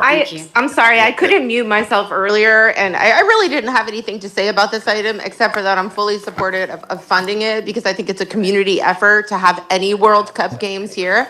I think across Miami-Dade County, the economic impact is going to be massive, and to not understand that is somewhat narrow-minded of us, but I suppose that we could enter into some sort of negotiation. Mr. Chair, so I just have a question. So this is one-time funding? Correct. Okay. And so a number of activities were just mentioned. If we do we get these activities regardless of our funding or no? So that's what we're negotiating right now, is what can they commit to versus what would we like to see Let me ask arrive you in this. the city? What is the, because people say, and I'm not a sports guy, so I need guidance on this. People tell me that that the impact of this is bigger than a Super Bowl. Is that true? That's my understanding, just from the fact of sheer numbers. I mean, there are, what, 7 weeks. 6 or 7 events that are here in Miami-Dade County alone, as well as the many other events that are happening nationwide. So, I mean, it's a major economic driver, and from what we're seeing from the Club Cup, There's a huge amount of folks that are using Miami as their jump-off point for all of the events that are happening around the country. So it sounds to me that, you know, this is like the Art Basel of the sports world. That's a fair way to look at it. Art Basel is the World Cup of the art world. I love it. I love it. The one thing I would say, you know, for as long as it's not recurring funds, what I don't want us to happen is that we say, okay, well, and we're not gonna, you know, put dollars on the table, you know, Doral. You know, Doral has, you know, a large Venezuelan community, you know, where soccer is very much ingrained in the culture. Or they go to other areas of Miami-Dade County where there's a large Colombian population, where, again, you know, soccer is a big part of the culture, and then we miss out of that opportunity. And that we not only miss out of the opportunity, but the greater ripple effect of this, which is what has been my understanding of Super Bowl, kind of like Art Basel. Oh, there is the media impressions that generate from it. Yep, there's a Mr. reverberation there. So that's moment, that's what I want to make sure that we don't lose. That we don't lose the opportunity, not just for the events, but for the bigger ripple effect that this has in our economy, which is the media impacts. That having these events happening in Miami Beach, having Miami Beach be the backdrop. Are there any media staging areas that could potentially come out of this? Because that to me is like, if there are media staging opportunities, that to me is, in other words, is advertising for Miami Beach, not just, you know, locally in the domestic market, but that's the international market, and that's what I would like to see. So do we have anything like that? Absolutely. That is actually one of our biggest discussion points, because that's where we believe that we see the greatest return on investment, is if people are looking at Miami Beach on national, international television stations and seeing how beautiful that we are, and all of a sudden they're saying, you know what, I really would like to go check out Miami Beach if I haven't been there before, or man, I really need to go back. Yeah. And that's where I think that we really are getting, like I said, return on investment. And so that's why I would support this. That is invaluable. That right there is invaluable, and why I would absolutely support this, because the return on the investment is just, it would be just so much bigger. And I'll further that. I agree wholeheartedly. In fact, we had a 1 year to World Cup kickoff event in Miami Beach, and it was broadcast live on Fox Sports across the globe from Loomis Park. And they had a world-renowned artist in there. The one thing I was very unhappy about, though, is that wasn't properly noticed to our residents. Here I'm sitting here in this great outdoor park, a concert. I showed up in my soccer jersey and shorts, and here's the delegates from FIFA, the president of FIFA in Loomis Park in a suit.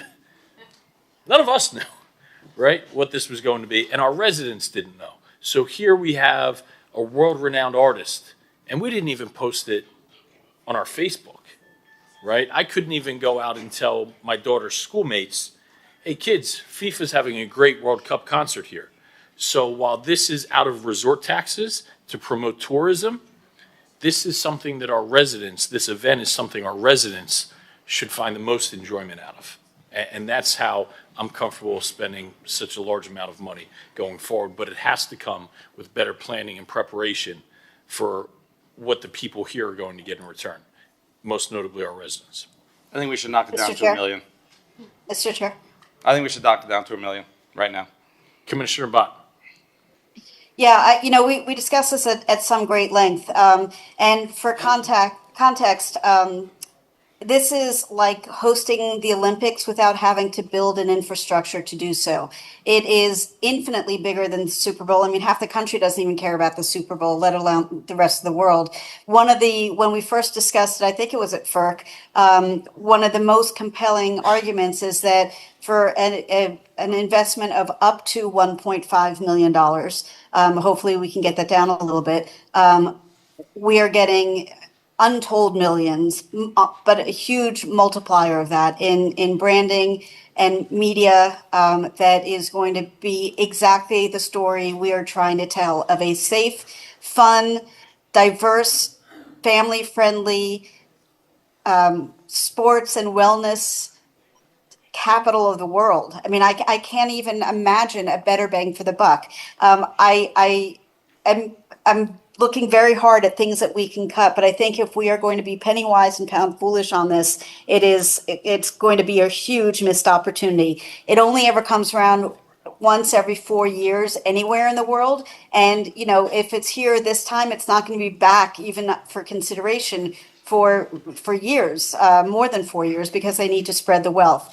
I think the city staff has the direction to look at the negotiations and see, you know, maybe there's stuff that we care a little bit less about that we can shave off a little bit, but it's comparable to what we spend on Super Bowl. And it is infinitely more impactful, especially now, given the direction the city's moving in, than any Super Bowl has ever been or could ever be.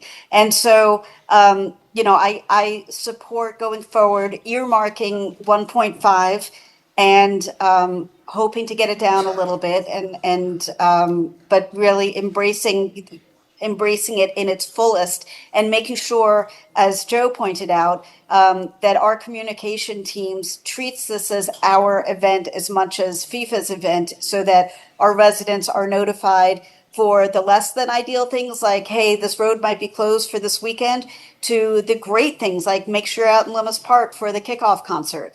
You know, there should not be a missed opportunity here because they come along so rarely, and we should really, you know, the way Jason was talking about, you know, this is a great opportunity because we're paying $30,000 to get $100,000 worth of scholarship funds. This is that to the nth degree. Yeah, and see, but I look at it as, for example, Art Basel, a signature event for our city on an annual basis. And that contract, this is the last year, our city administration, Eric and his team have been in extensive negotiations. And I believe close to an agreement. I understand. I see Eric is holding up his fingers, crossing his fingers. But either way, extensive negotiations. Here, I feel like we're being told they asked for 1.5 million, and we kind of just nodded and moved on. I'm sorry, that's what I'm hearing. I think I'm not trying to. FIFA's great. It's a great event, but I think they'll accept less. Again, going back to what we were talking about the Seafood Festival, we're a prime destination. I think we should allocate less. It puts us in a better leveraging negotiating position as well. To say, hey, we don't have it allocated right now. We only have 1 million allocated. That's the way these things work. We got to negotiate.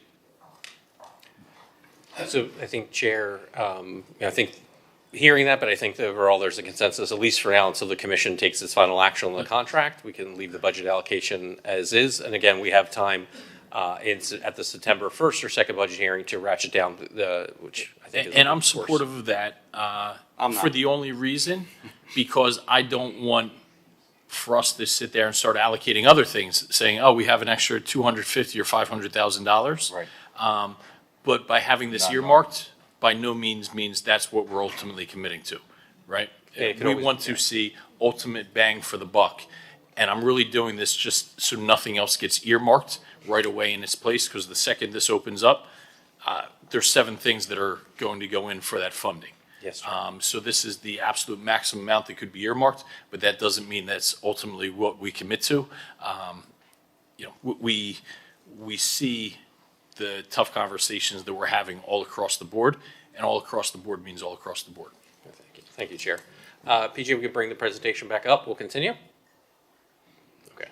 So here we were at the beginning of resort tax where we had our balanced budget. We actually now have a surplus of $25,000. So between the general fund and the resort tax, we have a net surplus of $7,000. This would have been the resort tax budget if everything stayed as is. It's slightly lower than last year's budget, but pretty close. And then what we're going to go through is now other funds, and we want to talk about reductions and efficiencies in other funds. So we went through and identified numerous other funds that have some opportunities for some savings. The first one is in the facility management fund, is to reduce slightly the amount related to iguana remediation control. This would still have an annual $250,000 towards that effort. Next, in the information technology, is the cancellation of an outsourced contract and bringing that as an in-house position. It is estimated to save $100,000 from IT. This is the other portion in the convention center of the two positions being eliminated in the city manager's office with the GeoBond team. In parking is, and I know there's an item with William, our new director, and Commissioner Fernandez, that'll be at FERC related to a couple of different things related to our parking system. But getting away to being able to move to the CPI increases and eliminating cash at garages will go towards that effect. The next one we talked again is more savings related to the reduction on some of our indexes. The transportation fund, saving $43,000. This just right sizes the transit subsidy program for city employees and board committee members. This shouldn't impact any ongoing operations. The next one is from the city clerk as a recommendation that we move forward with in the central services department, was the complete elimination of printing of the agendas for commission and for committees. And then the next is the other side of that education one, which is a transfer from the general fund, and the same thing on the sanitation fund.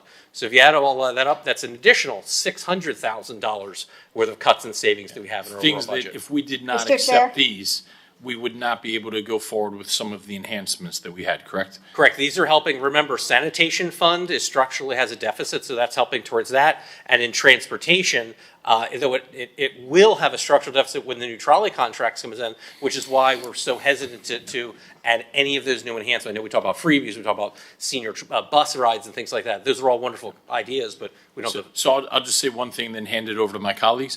I'm going to accept these in whole.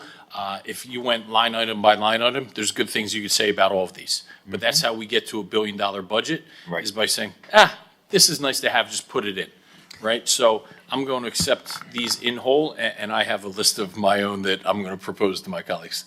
And I'll tell you, Mr. Chair, and you're so right, because we have to do this. If we were to go line by line, I'll tell you, the iguana control, I don't want to take money away from that. But to your point, that's how we end up with the $1 billion budget. And we need residents to also participate. The city has the basis for the program, but we need residents and private property owners and commercial property owners to also do their own part in their own properties so that this could be totally successful. So I back you 100% in these efficiencies. I don't recall a budget process where we have spoken as much about efficiencies in recent years. This is really good work, Mr. Chairman. I really thank you for doing this. Thank you. I think Commissioner Bott had something. Commissioner Bott. Yeah, I agree with you about everything, although I would suggest on item number 59, instead of eliminating it entirely, could we do an assessment of what gets printed for whom, and let those of us who might want a couple of the agendas printed and not need almost all of the others, can we cut it down to, like $3,000 in the budget if needed, and then, but do it based on feedback from who's getting what versus who actually needs what. Mr. CFO, I think you're out ahead of this, and one thing I'd actually like to examine a little further is actually the land development boards and committees. So much, I can pull up the agenda online before it ever gets brought to my house, but being on the planning board, and Commissioner Bottle be able to echo, as can you, Commissioner Fernandez, we're actually mailing out these huge agendas, and then also if a developer has his plans, the city of Miami Beach is printing them out, mailing them out to every single member.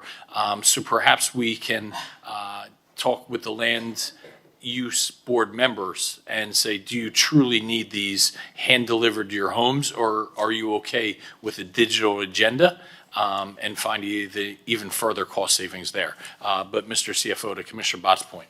Yes, almost like an opt-in. Yes, if I can, and I know this came up in several of the briefings. What I think we can do, because I think there's a consensus in discussing this in the briefings, is we could put this back into the budget, but then the clerk could then interface with the liaisons and the commissioners about, for them, an opt-in situation where things would not be automatically printed, where you go back to confirm to a commissioner, because some of you have expressed that I no longer need the hard copies, I can save money there, but some have expressed they would. Well, that's what we have now, so the people have opted in.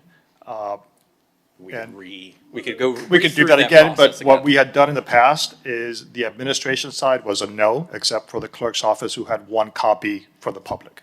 So we can, and I'm talking for Eric, and I apologize, but we can take the cut, and that would eliminate. So why don't we do could this? revitalize We that. keep that cut in, except for a very de minimis amount, $2,500 or something like that. And if there's a commissioner that comes and says, I need this May agenda meeting, right? I have something very important, I need this. This gives a little bit of flexibility in order to do so there. In the prior city I was in, what we did was newly elected commissioners was a no, so they never got in the habit. Yeah. So the new ones Training young rough. were, so that's something we could also consider. So we can ask the clerk maybe to go through reconfirm the opt-in on that, and then for the committee liaisons, like, I work with FERC, is, I have Natalie reach out and just confirm, because maybe we just do is printing for the actual committee members, and then for the other ones that they can use the digital copy. So why don't we keep this efficiency in, and then have talks with each individual commissioner and say, what are your true needs here? Where are you going with this? And, if we need to add a de minimis amount in $3,000 or $5,000 in September, we can do that. And just so you know, we would still print what I call the 30 pages of the agenda and the list, so you wouldn't be going in blind anywhere. You would have at least the titles and everything else, so. Yeah, and this is encouraging people to go online, right? Life is about incentives. So we'll and then from the committee side, we'll reach out to the actual members of it, but we can maybe not print the copies for those members that are not, so that we can go through that process. We'll confirm, each liaison will confirm with the actual 3 committee members that they want it, but not request it for the non-committee members. And then to the other point you mentioned on planning, the budget has reached out to planning to compile some of that information. They'll be looking into that, and I think we heard some of that recommendation to see if that's something where we can ask those members if they can opt into that and perhaps have some savings that we can recognize. And we did preliminary numbers this morning on that, and it was approximately $3,000 to $4,000 on the land use, the planning board items. So it wasn't a huge amount, but. So we can maybe leave the budget the where it is, but we can actually move forward on some of those processes and see if it actually saves money. Okay. All right. And then we can bring the presentation back up. And this is just the other side of some of those efficiencies where we talked about transferring from their general fund over to really where some of those services belong in transportation and parking. So those are some of the reallocations. And then enhancements. Right, and these are enhancements for all of the other funds outside of general fund and the resort tax. So building is probably the only department that we were positive about making recommendations for enhancements.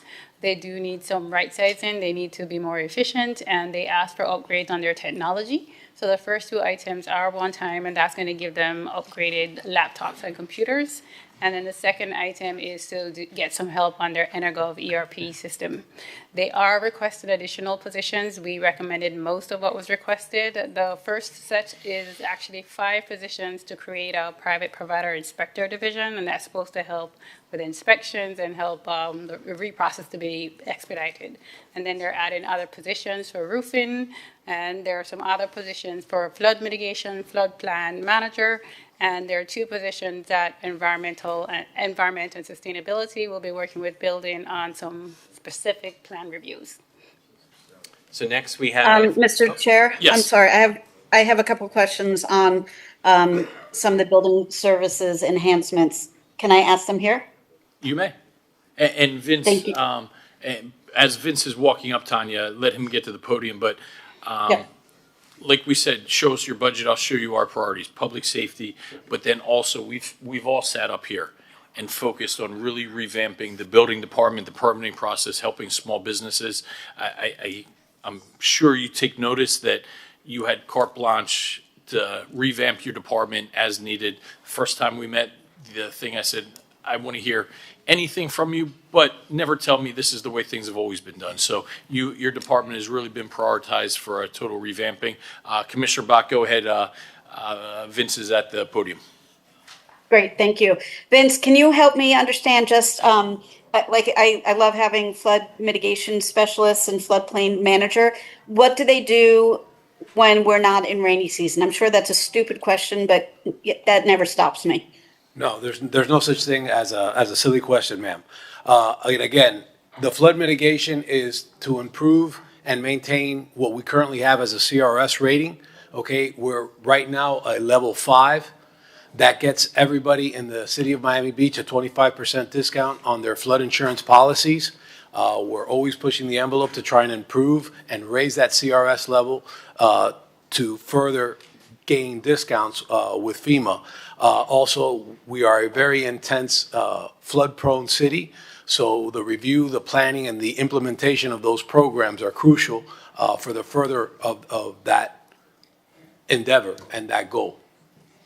So I think in the description, I think it was for the specialist position, it was talking about communications. So is that, like more than, hey, we're expecting a huge storm, here are preventive actions. What kinds of things would they be working on in the non-rainy season? Would it be helping people understand how to maximize their insurance savings, or can you walk me through that a little bit? That's a public outreach component of the CRS program, Commissioner, and Amy Knowles is here that she could further expand on some of those items. But again, those are points that we pick up that get us to that next level. Okay. And it's a heavy lift and basically a very busy job. Amy? So by funding this, would we potentially get a better flood insurance rating and thereby benefit our residents? Ultimately, that is the goal, absolutely, and that's always the goal. Okay. Okay. I do have, Amy, before you jump in, I do have a second question. So maybe, Amy, if you want to talk about these points, and then I'll come back with another question. Okay, thank you. And very briefly, Amy Knowles, Chief Resilience Officer. Once a year, the City Commission approves something called a Program for Public Information.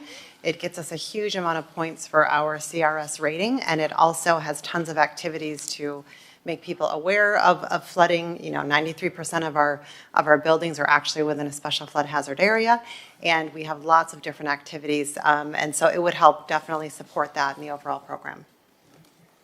Okay, great. And then the other question for you, Vince, we're all extremely eager to see the new building department lay out its changes and its improvements. I mean, we've all heard it for years, this commission, and with your guidance and those who came before you have finally done something about it. So we're all on pins and needles with anticipation and excitement. I do have a question, though, about given that it's the first year, might there be an opportunity to hire 2 private provider positions plus the staff support rather than 4 for the first year, and then when it ramps up, then go to 4, and we could plan accordingly so that it's fully staffed in its second year? All things are possible, Commissioner. This is a direct recommendation from the ad hoc committee that was convened prior to my arrival. And the reason why we arrived at the number of 4 is 1 reviewer, 1 senior inspector that does plan review and inspection per discipline. And that would be building, electrical, mechanical, and plumbing.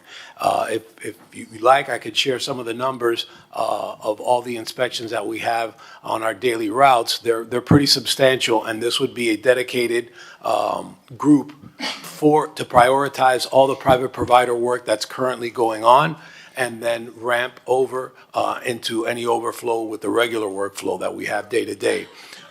Just for reference, the members that promoted this and requested this were referencing the City of Miami's program, which is far larger than just 4 people with the support personnel. They're at, I believe, 14 staff members currently at the City of Miami. And how do you imagine, what do you foresee being the impact on improving outcomes and time and headache by having 4 versus or having this program versus not having this program? Well, one thing is it would help us definitely comply with the current legislation that was passed in Tallahassee, reducing the time that we have to actually review plans and put them out in a faster turntable. Right now, we have 20 days to review these plan submissions, and it's been reduced as of July 1st to 5 days. So additional staff is going to be required to be able to meet that goal.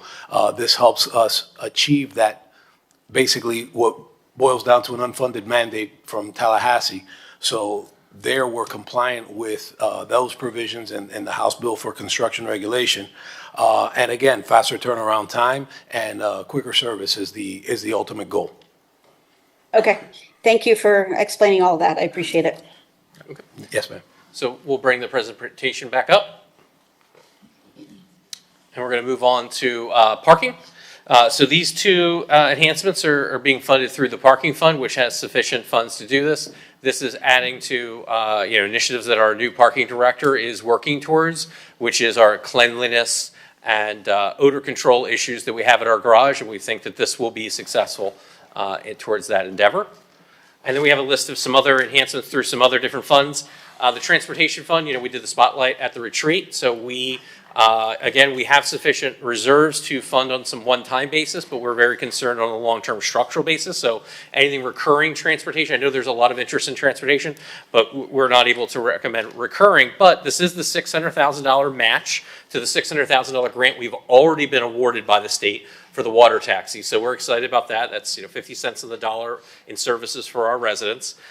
Next is $258,000 for additional funding for the annual Art Week multimodal transportation. This brings it up to the level that the commission approved again as a one-time during this current fiscal year. So we're recommending that.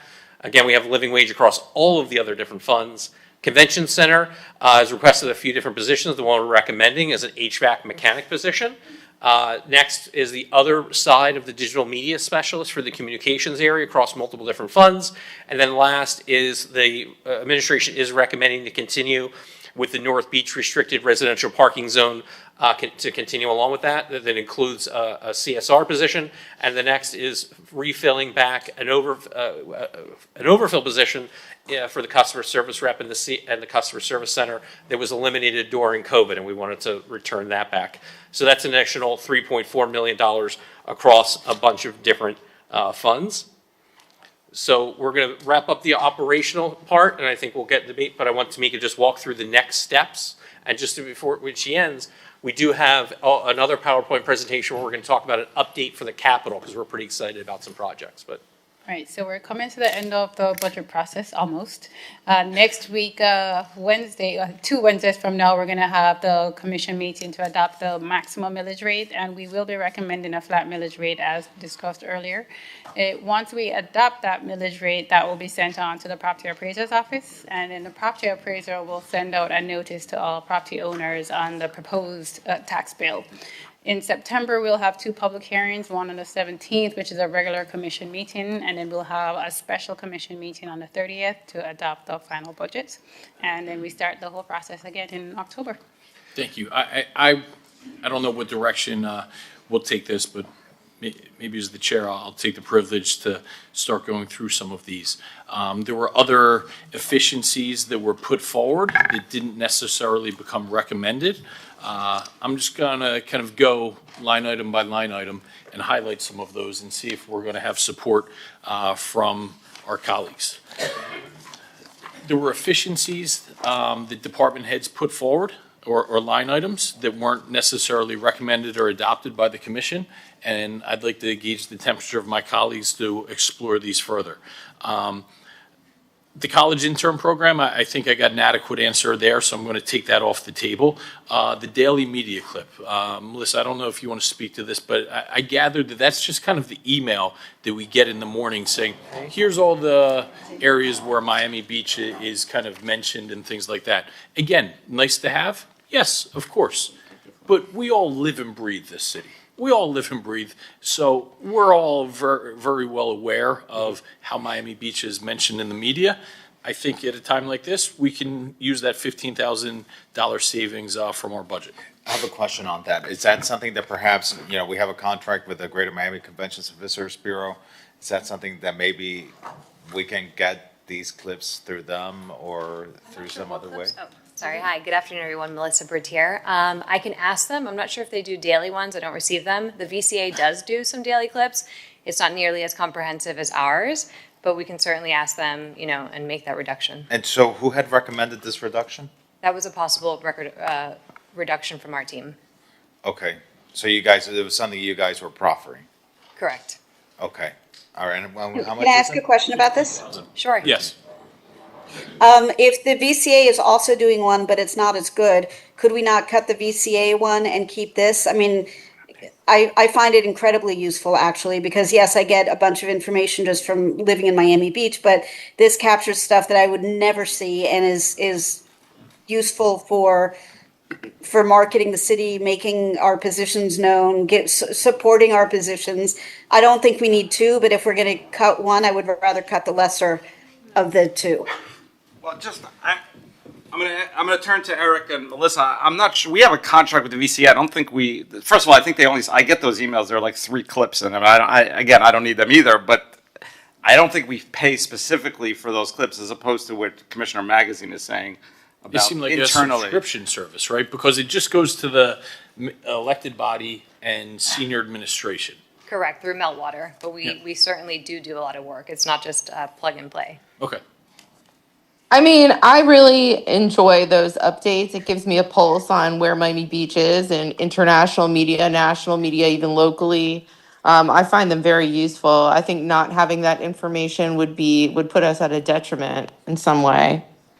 Yeah, I hear that. I guess I'm actually in agreement with you, Commissioner Magazine, because I often Google Miami Beach and I get the same articles that come up. Sometimes I don't. Some of them are a little more tougher to find, but for the most part, if you just Google Miami Beach, I feel you get the articles. I think I'm in agreement with you, Commissioner Magazine. So how would you all like to approach this? I'm open. Do we take a vote?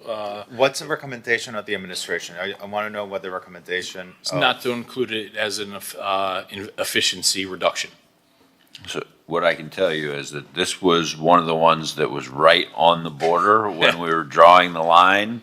I think there were maybe this one and one other one that we were debating internally whether they were worth including or not. It was the dollar figure from my perspective I felt like there was a value there. But that being said, it was close enough that I wouldn't be disappointed if you all decided that you wanted it to go away. Let me ask you this: how does I know how we use it? I know how I use it. How do you guys use this? So what I can tell you is that I go into it every day and look and see, is there anything that I may have missed in the news cycle that is important as it relates to the city, so that if there's something that we need to be getting out in front of, I'm having conversations with my senior leadership to make sure that they're, following up on specific issues. So this can help us, like crisis management type of a way, get ahead of things that we might not realize. I want to understand, again, because I don't want to take away something that might be a valuable tool for the administration, and I tend to agree with the mayor and with my colleague, Commissioner Magazine, that, I can set up a Google alert and get some of these same articles, but, just want to better understand. I know how the manager uses it. Melissa, how do you use this? Sure. And I'll say, if you're in crisis management mode, you're probably hearing from us before you're That's true. looking in this email. That's very true. So you have a safeguard. And hearing from us very loudly. Yes. At that. It's really more a tool for you all, because I'm reading these articles before, I'm pressing send.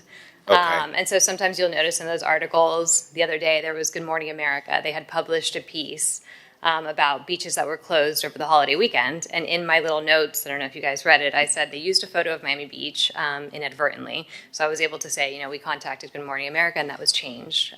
So it's just really a tool for you all. I see. But, But you wouldn't have needed this for you to go out and do that. No. So I would say I would go along with the efficiency. The only thing that I do fear is that sometimes we think, unless things are presented to us, we think it's not happening. We think, oh, people are not writing about Miami Beach. People are not covering Miami Beach. The national media is not talking about our restaurants or about our nightlife or about our wellness initiatives or about the beaches. And sometimes I think for us, it's good for it to be presented to us, but I think that there's still ways to be able to do it without a contract that's costing us $15,000. But I do know what does happen is, like, unless we get these emails, we're going to think we're not being covered. That's my only concern. I would also add it does provide powerful analytics in terms of like the reach of articles. So for us, when it comes to our marketing campaigns, we can look at And like I said, all these have merit. But go ahead, Mr. Mayor. Sorry, no, I'm sorry. Everything has merit. It just becomes what's the exactly. But So I'll support you. Is there some? You have a good team. Is that something you can do internally? I mean, you may miss one or two that maybe a service could do, and then just send so everyone gets it. Because like I could do it. I Google. I get my 10, 15 articles or whatever. Maybe So you in can the distribute past, that. Yeah, in the past we did do that via Google Alerts, and that's something that I have. I have automatic Google Alerts. No, but not every time. But sort of No, compile it. right. Yeah. So they can compile it and do that. I can certainly have staff do that. But I will say we do lose the powerful ability to pull impressions, to pull reach. But we did proffer it. So Yeah, we're talking. Can I make a suggestion?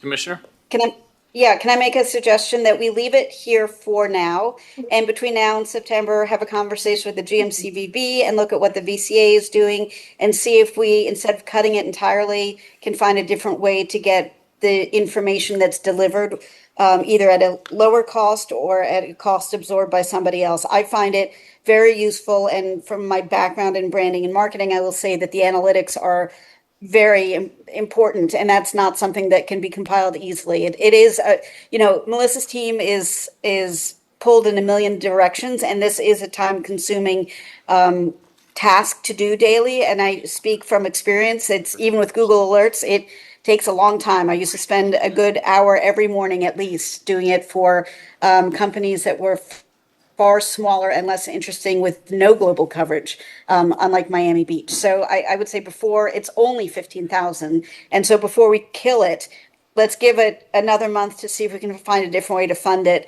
and keep it going, or find something close to it and keep it going.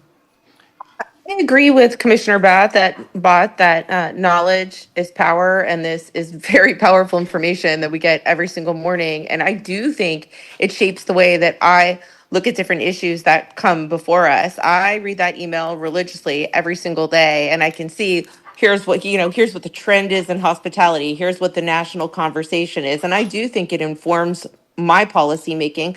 Commissioner Bott just said that it informs hers, and communication said that it's a valuable analytical tool. So for the amount of money that we're spending on it, I think the information is invaluable. Oh, and the city manager said that he also uses it every day. That's very powerful, guys.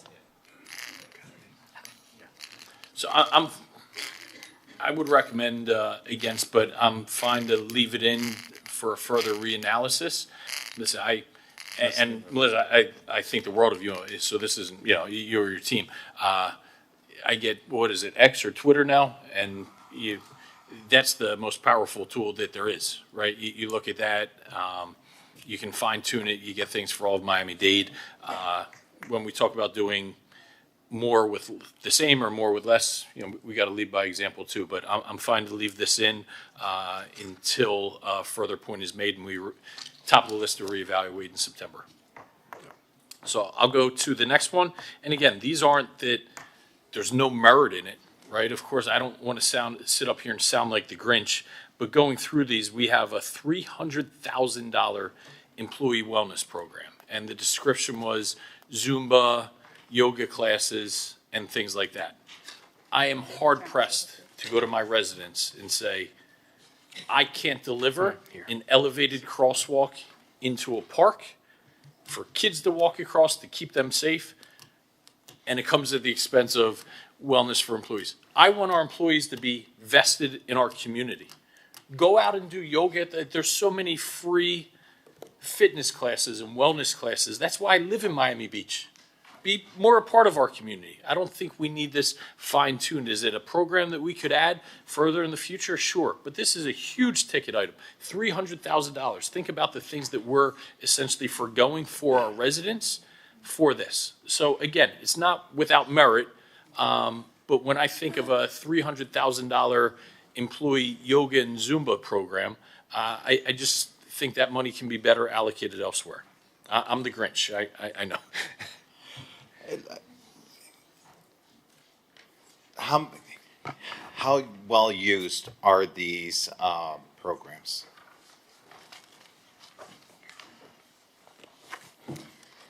Good afternoon, Commissioners. My understanding is we do have a contract with a platform provider called Personify Health. The contract is running close to $250,000 a year. We have about 1,600 total employees on our health plan, 1,200 of whom are active. There's only a approximate 50% participation of enrollment in the program. So there's about 750 or so employees enrolled in this platform. However, engagement is great. I mean, there's it's well perceived by the employees. There's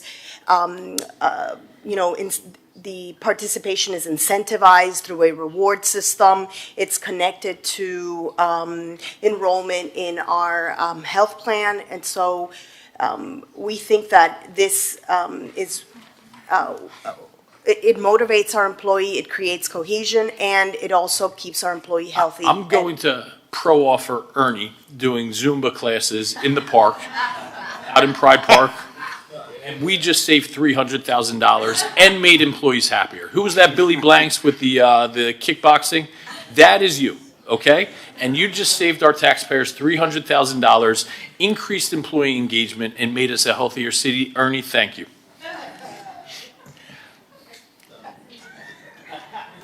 Do we have any feedback? Have we seen any survey? When we did the employee survey, earlier this year, I asked for a survey to be done of our employees regarding the benefits. Was there any feedback relating to this service? No, it was specifically targeted with respect to the benefits in our plan, not with respect to the separate wellness program. Does their participation in this create any cost savings for us in our insurance? I'm trying to understand. So anecdotally, I can mention that for many years, I felt like we were going in a negative trend in costs on our insurance. And then we implemented the wellness program, and it felt like all of a sudden that was ramping back significantly. I can't swear that one is directly relational to the other, but maybe, Lorena, you have some additional information? I don't have the data at hand. I can tell you, though, that our plan costs have remained essentially flat. And so there is a reflection, I think, in the participation of employees in the wellness program and their overall well-being. These are the classes in the garage, right? That's part of the wellness program. Now, mind you, the classes in the garage right now, I think, are $67,000 is the cost of the contract at the rate at which we're paying the provider.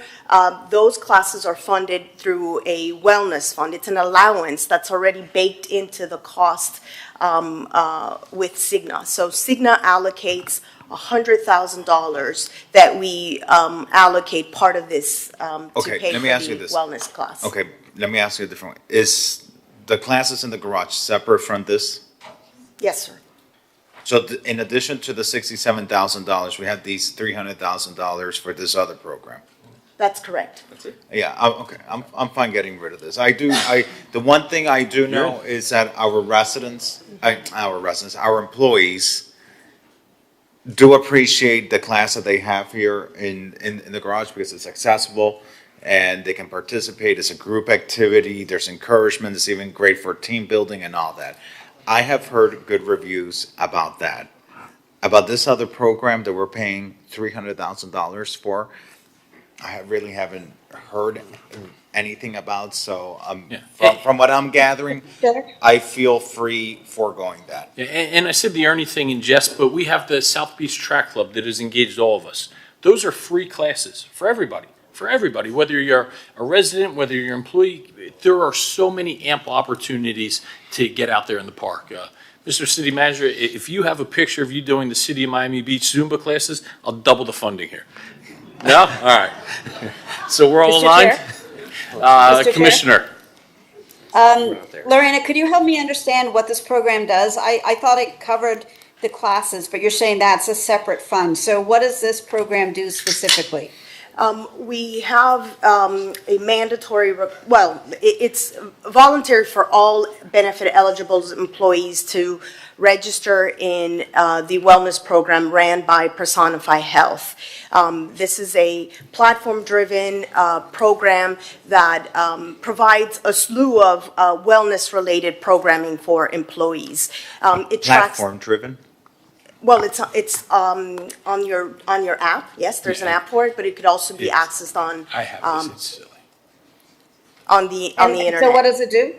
Well, it provides employees a plethora of content focused on that, tailored to their specific interest. And so there's content in there that will track their activity based on their interest. So if they're interested on nutritional content, well, then there's content geared for them, whether it's video, whether it's they access coaching, whether they track their activity. If it's focused on exercise and losing weight, well, then they're going to go in there, create their profile, and identify their specific Again, not interests. without merit, but these are all things that an individual can do, and coming at the expense of $300,000 to the taxpayers just isn't worth it. I completely agree. Okay, excellent. Yep. Thank you. I think, if I can on that one, so I think there is a consensus to remove that allocation. Okay, so we'll add that as an additional reduction enhancement to that internal service fund. Also, and this is. Could I just add, just to be clear, this is not going to impact the general fund 100%. This is in a risk management fund, so a portion of it will go down in the general fund, but not 100%. But overall, will come back, yeah, so, okay. And this is more questioning, the composting hubs. Do we know the utilization? We have one in Mid Beach, one in North Beach. I saw we don't have one in South Beach, so I said, okay, is this centralized? Amy, are people walking to these, or do they drive to those? And if they're driving, do we need to? This is more exploratory. Yes, and it's a great question. So we have one established compost hub in North Beach, and that's at 85th and Collins, and it's been there for a few years. I think it opened in around 2020. It has really high utilization rates. I was just out there this past week. The food bins were almost full. It is managed by the Botanical Gardens, and we fund them for that. So that's an established one. The item in here that we were asked as directors to put forth potential, reductions. This is one, we have been exploring a mid-beach compost hub. Honestly, we've had a very hard time finding a location. You really need a lot of space. And you need to have a really good design. So we have been working with Botanical Gardens on that, but they've had a lot of, transition and staff turnover as well. So this is one, that I did proffer that it's not a necessary, and it's a great thing to have. But if we're doing cuts that. So it's not even existing at this point. It was just something we're exploring. Right. I would recommend that, we're fine maintaining the status quo, and we can at least temporarily shelve those efforts. And what was the cost associated with that? It was so that was going to be $75,000 to set it up, and then around $50,000 a year operationally. I think it would be prudent to wait to do what you're saying, because even right now the regulations aren't there yet to really do this well. And I think we can have a conversation once all the regulations are properly aligned for expansion, but not until there's a proper regulatory framework. Should we be putting money towards the expansion? Now, once Durham or RER and the county adopt everything else, at that point, maybe then we can put aside you know, the dollars for the expansion. Yeah, you're correct. I mean, I do want to clarify, we are operating under an exemption because they're small community hubs, but the broader issue, you're right, is very regulatory. So if we can, so I believe there's a consensus to remove that. That's it through the sustainability fund, and that would be $125,000 annual recurring allocation. So we'll mark that. Now I'm really going to be the Grinch. I'm really going to be the Grinch. The $9,000 Halloween party. Let's do potluck, okay? It doesn't cost anything to dress up. We could all bring in our stuff. We can all bring in our own individual decorations, just to show that it's not unique to the employees. All right, everyone, bring out your tomatoes. Point them over there. To show I'm an equal opportunity Grinch. Commissioner Fernandez's aides asked to sing happy birthday to him before the meeting. I said no, okay? So it is not just, I mean, I say it in jest. I'm not going to like die on this hill, but we can still have Halloween parties. Right? We can still have it, but just like when I shop for my daughter's picnic, we all bring stuff into camp. Let's have a collaborative effort. Am I awful? Did I just kill employee morale? Like, tell me here. You got the will. The goodwill I got from Ernie doing Zumba, did I just lose? You got the You wellness. may have. You got the wellness. I think that, you know, the Halloween party is really the one time a year that the administration and all of the departments come together, and I think that it's really appreciated. But I'll be honest with you, it will live on even if we do away with the funding. It's just it'll be a different version of itself, but I do think that it is a very important piece of the morale for the employees. I want a Halloween party. Right? I want one. I will come this year. I don't know. Can we not just kind of do it amongst ourselves, Commissioner? I will say this. Perhaps it is a good opportunity to thank the employees and the workforce of this city for the dedication that they make, because we do demand a lot of our employees. Even through this budget process, we're saying we want you guys to come back at the next opportunity that we meet to discuss the budget with even more efficiencies driven from each one of the departments. But it's also an opportunity to say, but we also value you and we also respect the work that you do.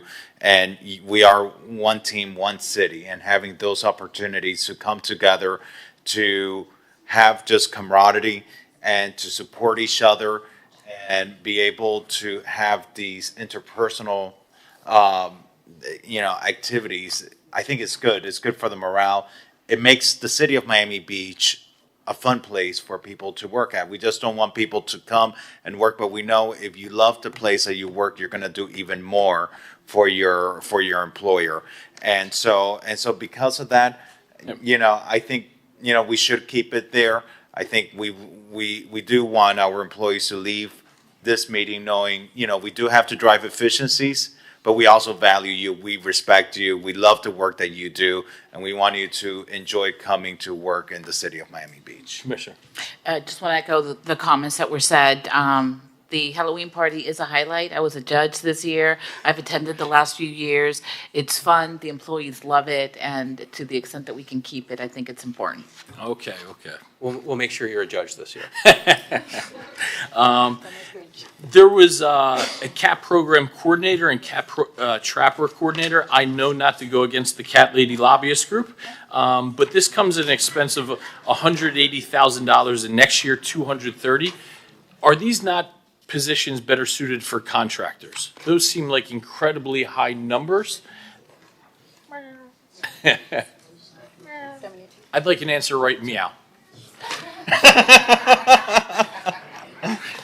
72?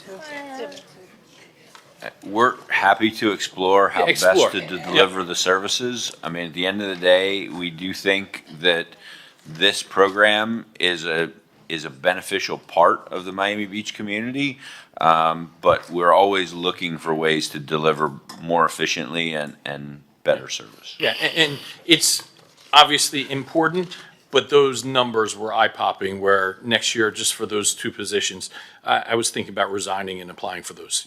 Two of them for $230,000 are a lot of cats. Understood. Wait, I'm sorry if I missed that. They're going to reevaluate if perhaps those positions are better suited for contractors. Excellent. All right, for a budgetary perspective, we'll leave that. Thank you. Chief Digna, love you. We'll need some recommendations for fire if we can all participate in some efficiencies and things like that. We'll leave that between now and September, but would love just some ideas about how we can all, kind of chip in and do things here. Thank Chair, you. we'll make a note of that Yep. to bring back something. Yeah. IG conferences and training, that is probably a blast. I'll tell you, the Inspector General Conference in Sioux Falls, Iowa, talk about what sounds like a good time. I kid, Joe. I kid. And I think, listen, we found sitting here going through this over $500,000 in further efficiencies that we're putting forward. And my takeaway, and I'll turn it to the team to see, talk more, but continue on these themes. I would like to make an informal recommendation, but of course I'd want it back, or not by my colleagues, to the city manager to see, put in front of us for September, if we could cut our budget, our operating budget by 1%, right? I'd be hard pressed to go to any department and say, can you tell me if we can't be just 1% more efficient or 1% more lean, that there aren't some suitable suggestions for that? We'd be looking at a savings of $5 million, right? $5 million to go out and do some of these capital projects. If those savings and efficiencies don't exist, they don't exist. But let's do the exercise and see how we can become an even leaner, more efficient government. Chair, if I may, that exercise has already happened, and that was Yes. the document Yeah, you were going further. through. So that there's actually $8 million that are listed there. So those are already there. So if we want to continue along with that list and identify, I think you identified around $500,000. But if we wanted to continue and find another $3.5 million from that list, we're here and we're ready to continue that discussion. Perhaps it's also just about how we go out and task it. And it's probably why Chief Digna didn't put anything forward, because I think how we tasked it was anything that's non-core or essential. Of course, anything the fire department does is core and essential. Anything the police do is not core and essential. But if we're going out, tell me how your department can be 1% more efficient and lean. I think we can all come back with more responses, whether that's subscriptions you have. If, your entire department, that's one of the primary things in any corporation, the amount of subscriptions that are assigned to but aren't used. Things like this. Let's continue the academic exercise about how to make this an even leaner, more efficient government. Absolutely, Commissioner. I mean, you have my commitment that I want to deliver the best possible service for the lowest possible price. And so we will continue to have those conversations. We will continue to challenge our teams to look for efficiencies. And, we will bring back, what we find between now and September. Excellent. Mr. Chair? Yes, Commissioner. Thanks. I had mentioned earlier that I had a couple of items that I wanted to talk about funding sources for, and I think this is the right time. It sounds like we're getting ready to wrap this section up. No, go ahead. Yeah, Commissioner Buck, go ahead. Speak freely. So there are two things. One item that was not funded is the North Beach hydraulic infrastructure survey. We have $400,000 coming from the Deauville Development Agreement that will be available to cover the full amount as soon as they get their approval from HPB, which hopefully will be somewhere in November. We have more heavy-duty construction going on in North Beach between private property projects, the 13 buildings, or now 12, that are yet to be built in the town center area, the 72nd Street community complex, which goes over huge numbers of really important sewer pipes, and a host of other things. And we have never had this done in the history, if I remember correctly, in the history, but certainly not in recent history. I think, talking about being penny wise and pound foolish, it would be an absolute abdication of responsibility if we do not proceed with that. So I know we don't have the money in our hands this minute, but how do we allocate for it so that going forward, as soon as we get the money, that money goes specifically to that project and that project is not delayed for 1 second longer? Commissioner, I can answer that. What we can do is we can show a $400,000 provisional revenue coming in from that development order with it tied to a $400,000 expenditure. The expenditure would not be able to move forward until such time as receipt of that amount, but we can add that to the budget. Not a problem. Okay, so can you do that with all the money that is tied to that DA? There's money for a Pocket Park, there's money for Allison Park, something or other, there's money for something for Parkview Island. Can we show those as coming in over the course of next year for those which have those deadlines? Some of them might be in the future, I don't know, because I was not privy to that, nor do I want to be. That is not my wheelhouse, but anything that is scheduled to hit within fiscal year 26, can we show as coming in to fiscal year 26 with the projects allocated to it so that the second it hits, we start working on those projects?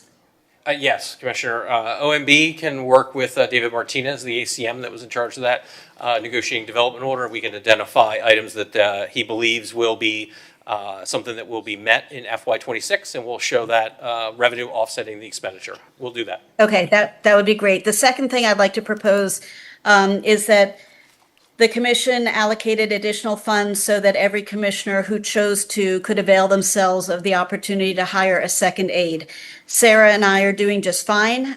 We have the money allocated towards my office for a second aide. I would like to reallocate that money to go to cleaning the 200 and 300 blocks of Lincoln Road. They have been disgusting and disastrous for years. They are the access point from Lincoln Road to the beach, one of the most traveled areas of our city, and they are covered on a daily basis with human feces and urine.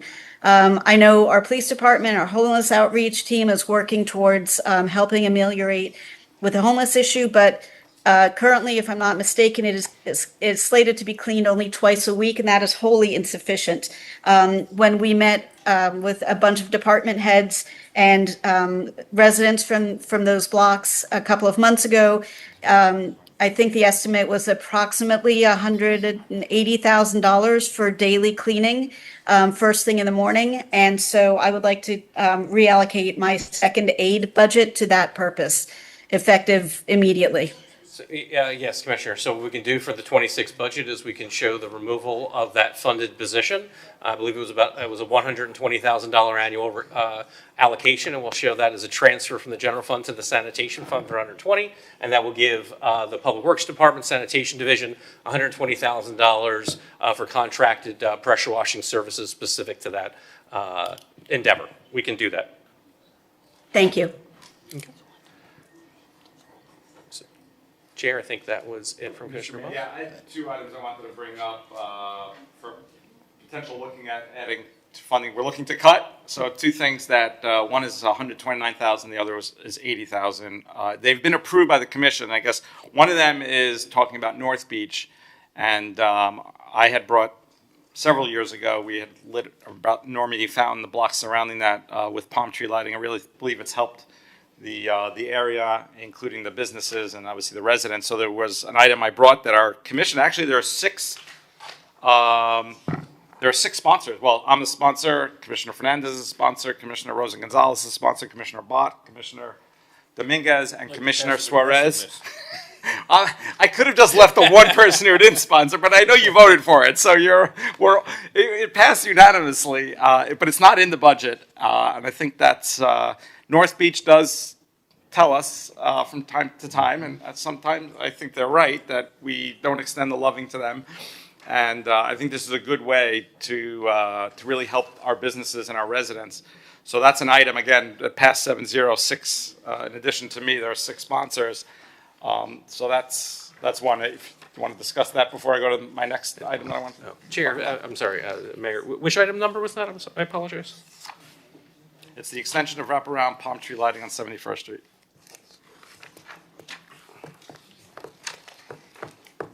Yeah, I'd support that, Mayor.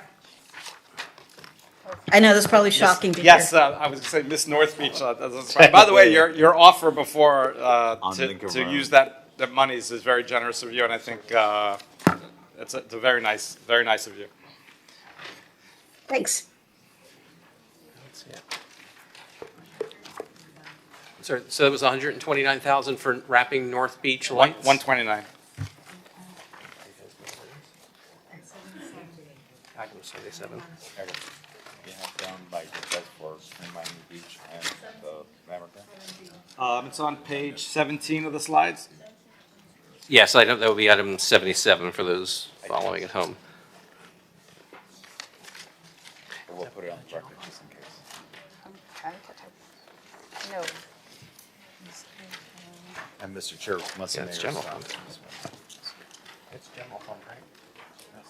It's general, okay, that's recurring general fund money. Okay. Is that, just to close that out, is there a consensus to add that in? I'm not sure if the mayor was adding it in, right? We're talking when we can find efficiencies for September, that's top of the priority list, right? Is that where we're going with this? Well, let me be clear, Jason, when you say add it in, It's currently not in the budget. Right. And we have direction, it seems we have direction of commission to find another $4.5 million in cuts. So is this $4.5 million of cuts and then adding this back in? That's what I just need to get direction. I guess you're assuming you could find those 4.5 million in cuts. Well, we already, yeah, yes. Well, and that's how I'm envisioning this in September, where it's like, okay, if you want to add, where does it come from?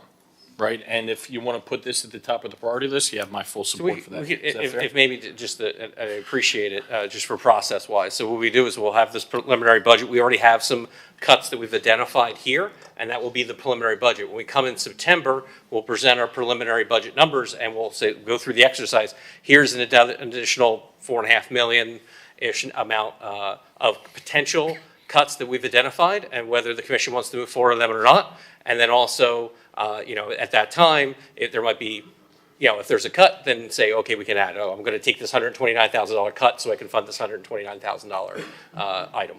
And we can make sure these two items, if that's the will of the body, is that we can have these highlighted specifically on a slide for, potential top priority consideration if there's a cut. Yeah, with your okay, I think that's how I'd like to proceed is we come to September and we essentially order in priority of our order or prioritization, we have, what we could add to the budget given that we find efficiencies that we're able to reduce by.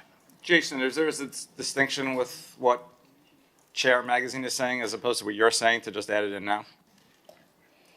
No, I'm absolutely fine. Either way. No, I know you're fine with it, but is there a distinction? Well, the distinction, I think, is if there's a direction to put it in right now, then we would add it directly into this preliminary budget now. Whereas I think what the chair is saying is that they would be considered in September, that it would only be added if there was an additional cut off of the $4.5 million. I'm going to push the envelope here to add it now.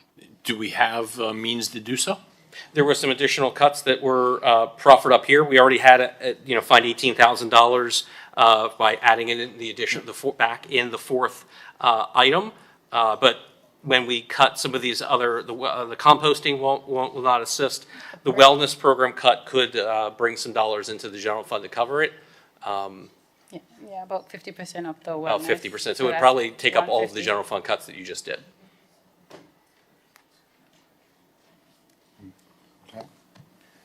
So we just need. Well, let me discuss my other item first, and then we can. We'll see which direction we go. So the other one was another item that I had brought that passed our commission recently, and with several co-sponsors. I'm highlighting the co-sponsors today: Commissioner Rosa Gonzalez, Commissioner Fernandez, and Commissioner Dominguez. This was the senior mid-size bus. It's really one of the things that I've heard over and over again for several years is that the difficulty that we have in some of our senior housing to get to grocery shopping. Obviously, they live on their own. They may be seniors, but they're not assisted. People do not deliver the food to them. They go out and get their own shopping. They're self-sufficient. Anyway, so the bus actually.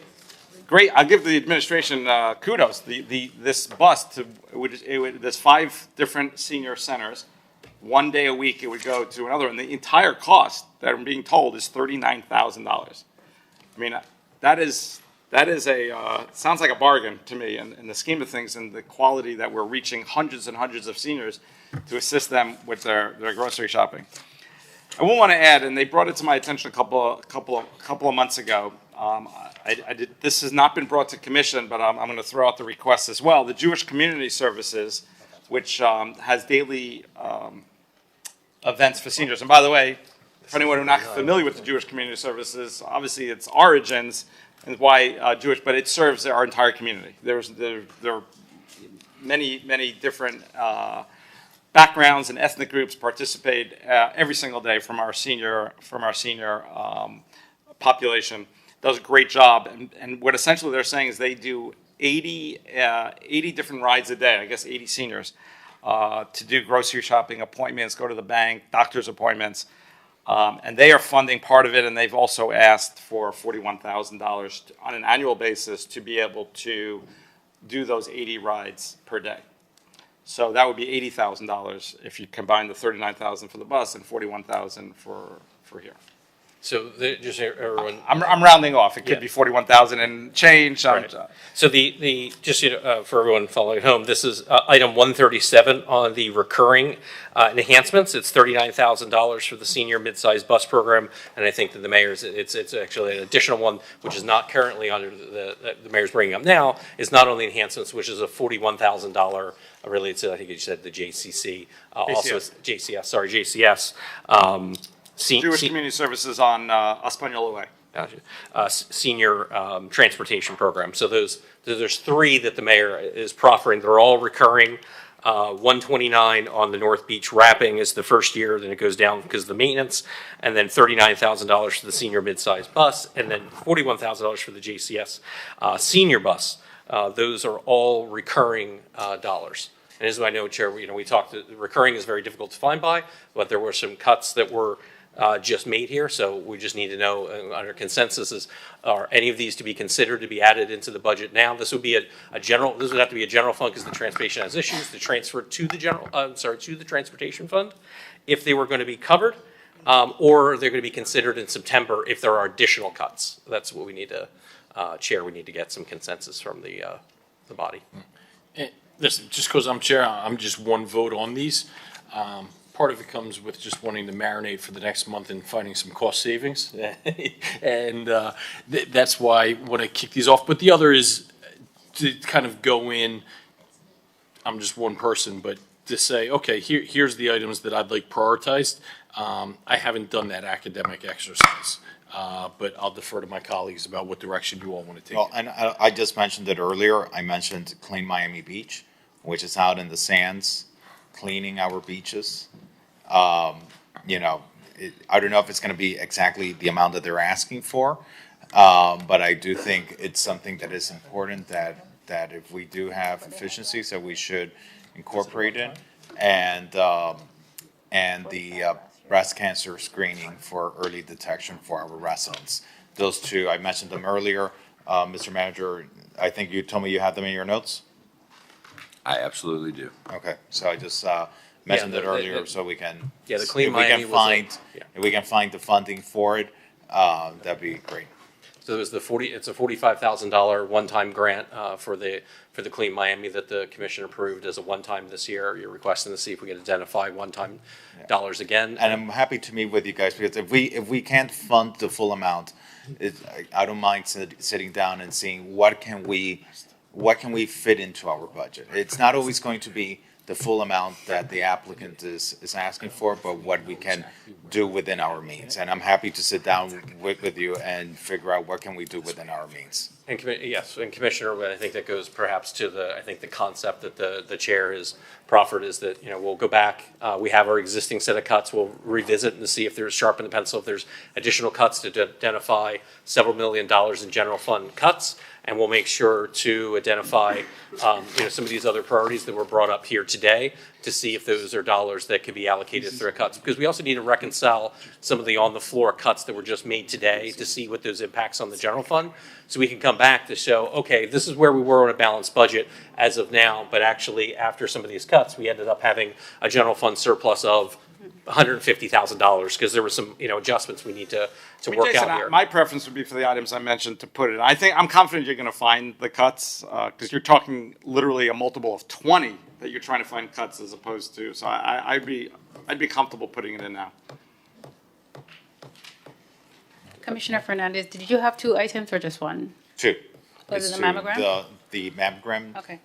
testing for the uninsured in our city, and the cleaning of our beaches with Clean Miami Beach. I'm regretting not now. So we're making a motion to add items to the budget now. This is a I'll workshop, second. so there's no motions effectively. So we're just, I think just to close out, Chair, not close A out. symbolic motion. A Yeah, ceremonial we still have a whole presentation on the capital update. So again, there may be things in the capital that people want, or cut to fund some of the things that you want here. But I need to get a consensus on what we're doing with this. I think Commissioner Fernandez was good with us trying to identify cuts in September to come back to say, this is how we funded this. But I think the mayor is interested in trying to get his, about $210,000 worth of items recurring in the budget right now. So I just need to get a consensus from the body. About 210, if I'm adding it all up, 129. It's not mine, it's our residents. Mr. Chair? Yes. There is an item in the budget. So we are, as everyone knows, working very hard on making our community safer for micromobility. Part of that is letting cars know where they should not be hitting people on bikes because the people in bikes are in bike lanes. We allocated for this year, 25, as a budget amendment, several $100,000 to repair, restore, the bike lanes that exist and make sure they're repainted and clear. There was a budget item that was for about $100,000 ongoing for 26 to make sure that we don't find ourselves in a situation where in a few years we need to spend multiple hundreds of thousands keeping this up and expanding what we're doing. So I would like to add that to the list of priority things to be funded when we come back in September, please. Okay. Mr. CFO, you're kind of keeping this running list of, and listen, we don't need to do it here in public as well. We can go to you on a one-off and say, to the extent where this amount is found, this is my highest priority. Yes. So right now I have the $100,000 for the green bike lanes, Commissioner Bott, Commissioner Fernandez related to the beaches grant and a mammogram program, and then 3 items from the mayor, the North Beach wrap lighting, the senior mid-size bus, and then the JCS senior bus program, all to be considered. And Jason, given the mayor mentioned he had 6 sponsors, and I voted for it for the tree lighting, and we've already identified those cost savings here now, even if it's just half from the employee wellness, I think, given his direction, I'd be fine adding that to the budget here, given that we've already found offsets. And the commissioners okay with that? What's that? Utilize the savings that we just had to go towards the North Beach, the $129,000 towards the North Beach lights. Okay. Oh, sorry. Just to be clear, 129, right? Correct, $129,000 towards wrapping trees in North Beach. That would take up most of the savings that we've identified in the general fund on a recurring basis now. So if hearing that, would add that in now? It's gonna take up all of the savings we found on the general fund? Most of it. We have to reconcile. But you're gonna find more. You're gonna go back and find more. 1%. We've been directed, around $4.5 million. It'll be a menu. I think that's in talking with the chair, that would be the ideas. Here's a bunch of them. Many will be difficult. Very many of them will be difficult because they will involve obviously cutting programs and cutting employees. But there'll be programs, trying to trim some pieces, trying to right-size some budgets. So we'll have some things. This is a healthy exercise because government knows how to grow, but government never knows how to. Right, and so that'll be the menu where if someone says, I want to do this, then they can add it to there. So if we're good, I think we're able to wrap this up, is we will show the 129, which is item number 77 on the enhancement list, to be added into the recurring general fund budget, but the other 1, 2, 3, 4, 5 items we will put up on a slide to be considered against any cuts that we may propose. Perfect. Okay, we're good. Tamika says we're good, so we're good. So we're going to go to the next presentation. This is an update on the Capitol. So PJ, if you could bring up the presentation. All right.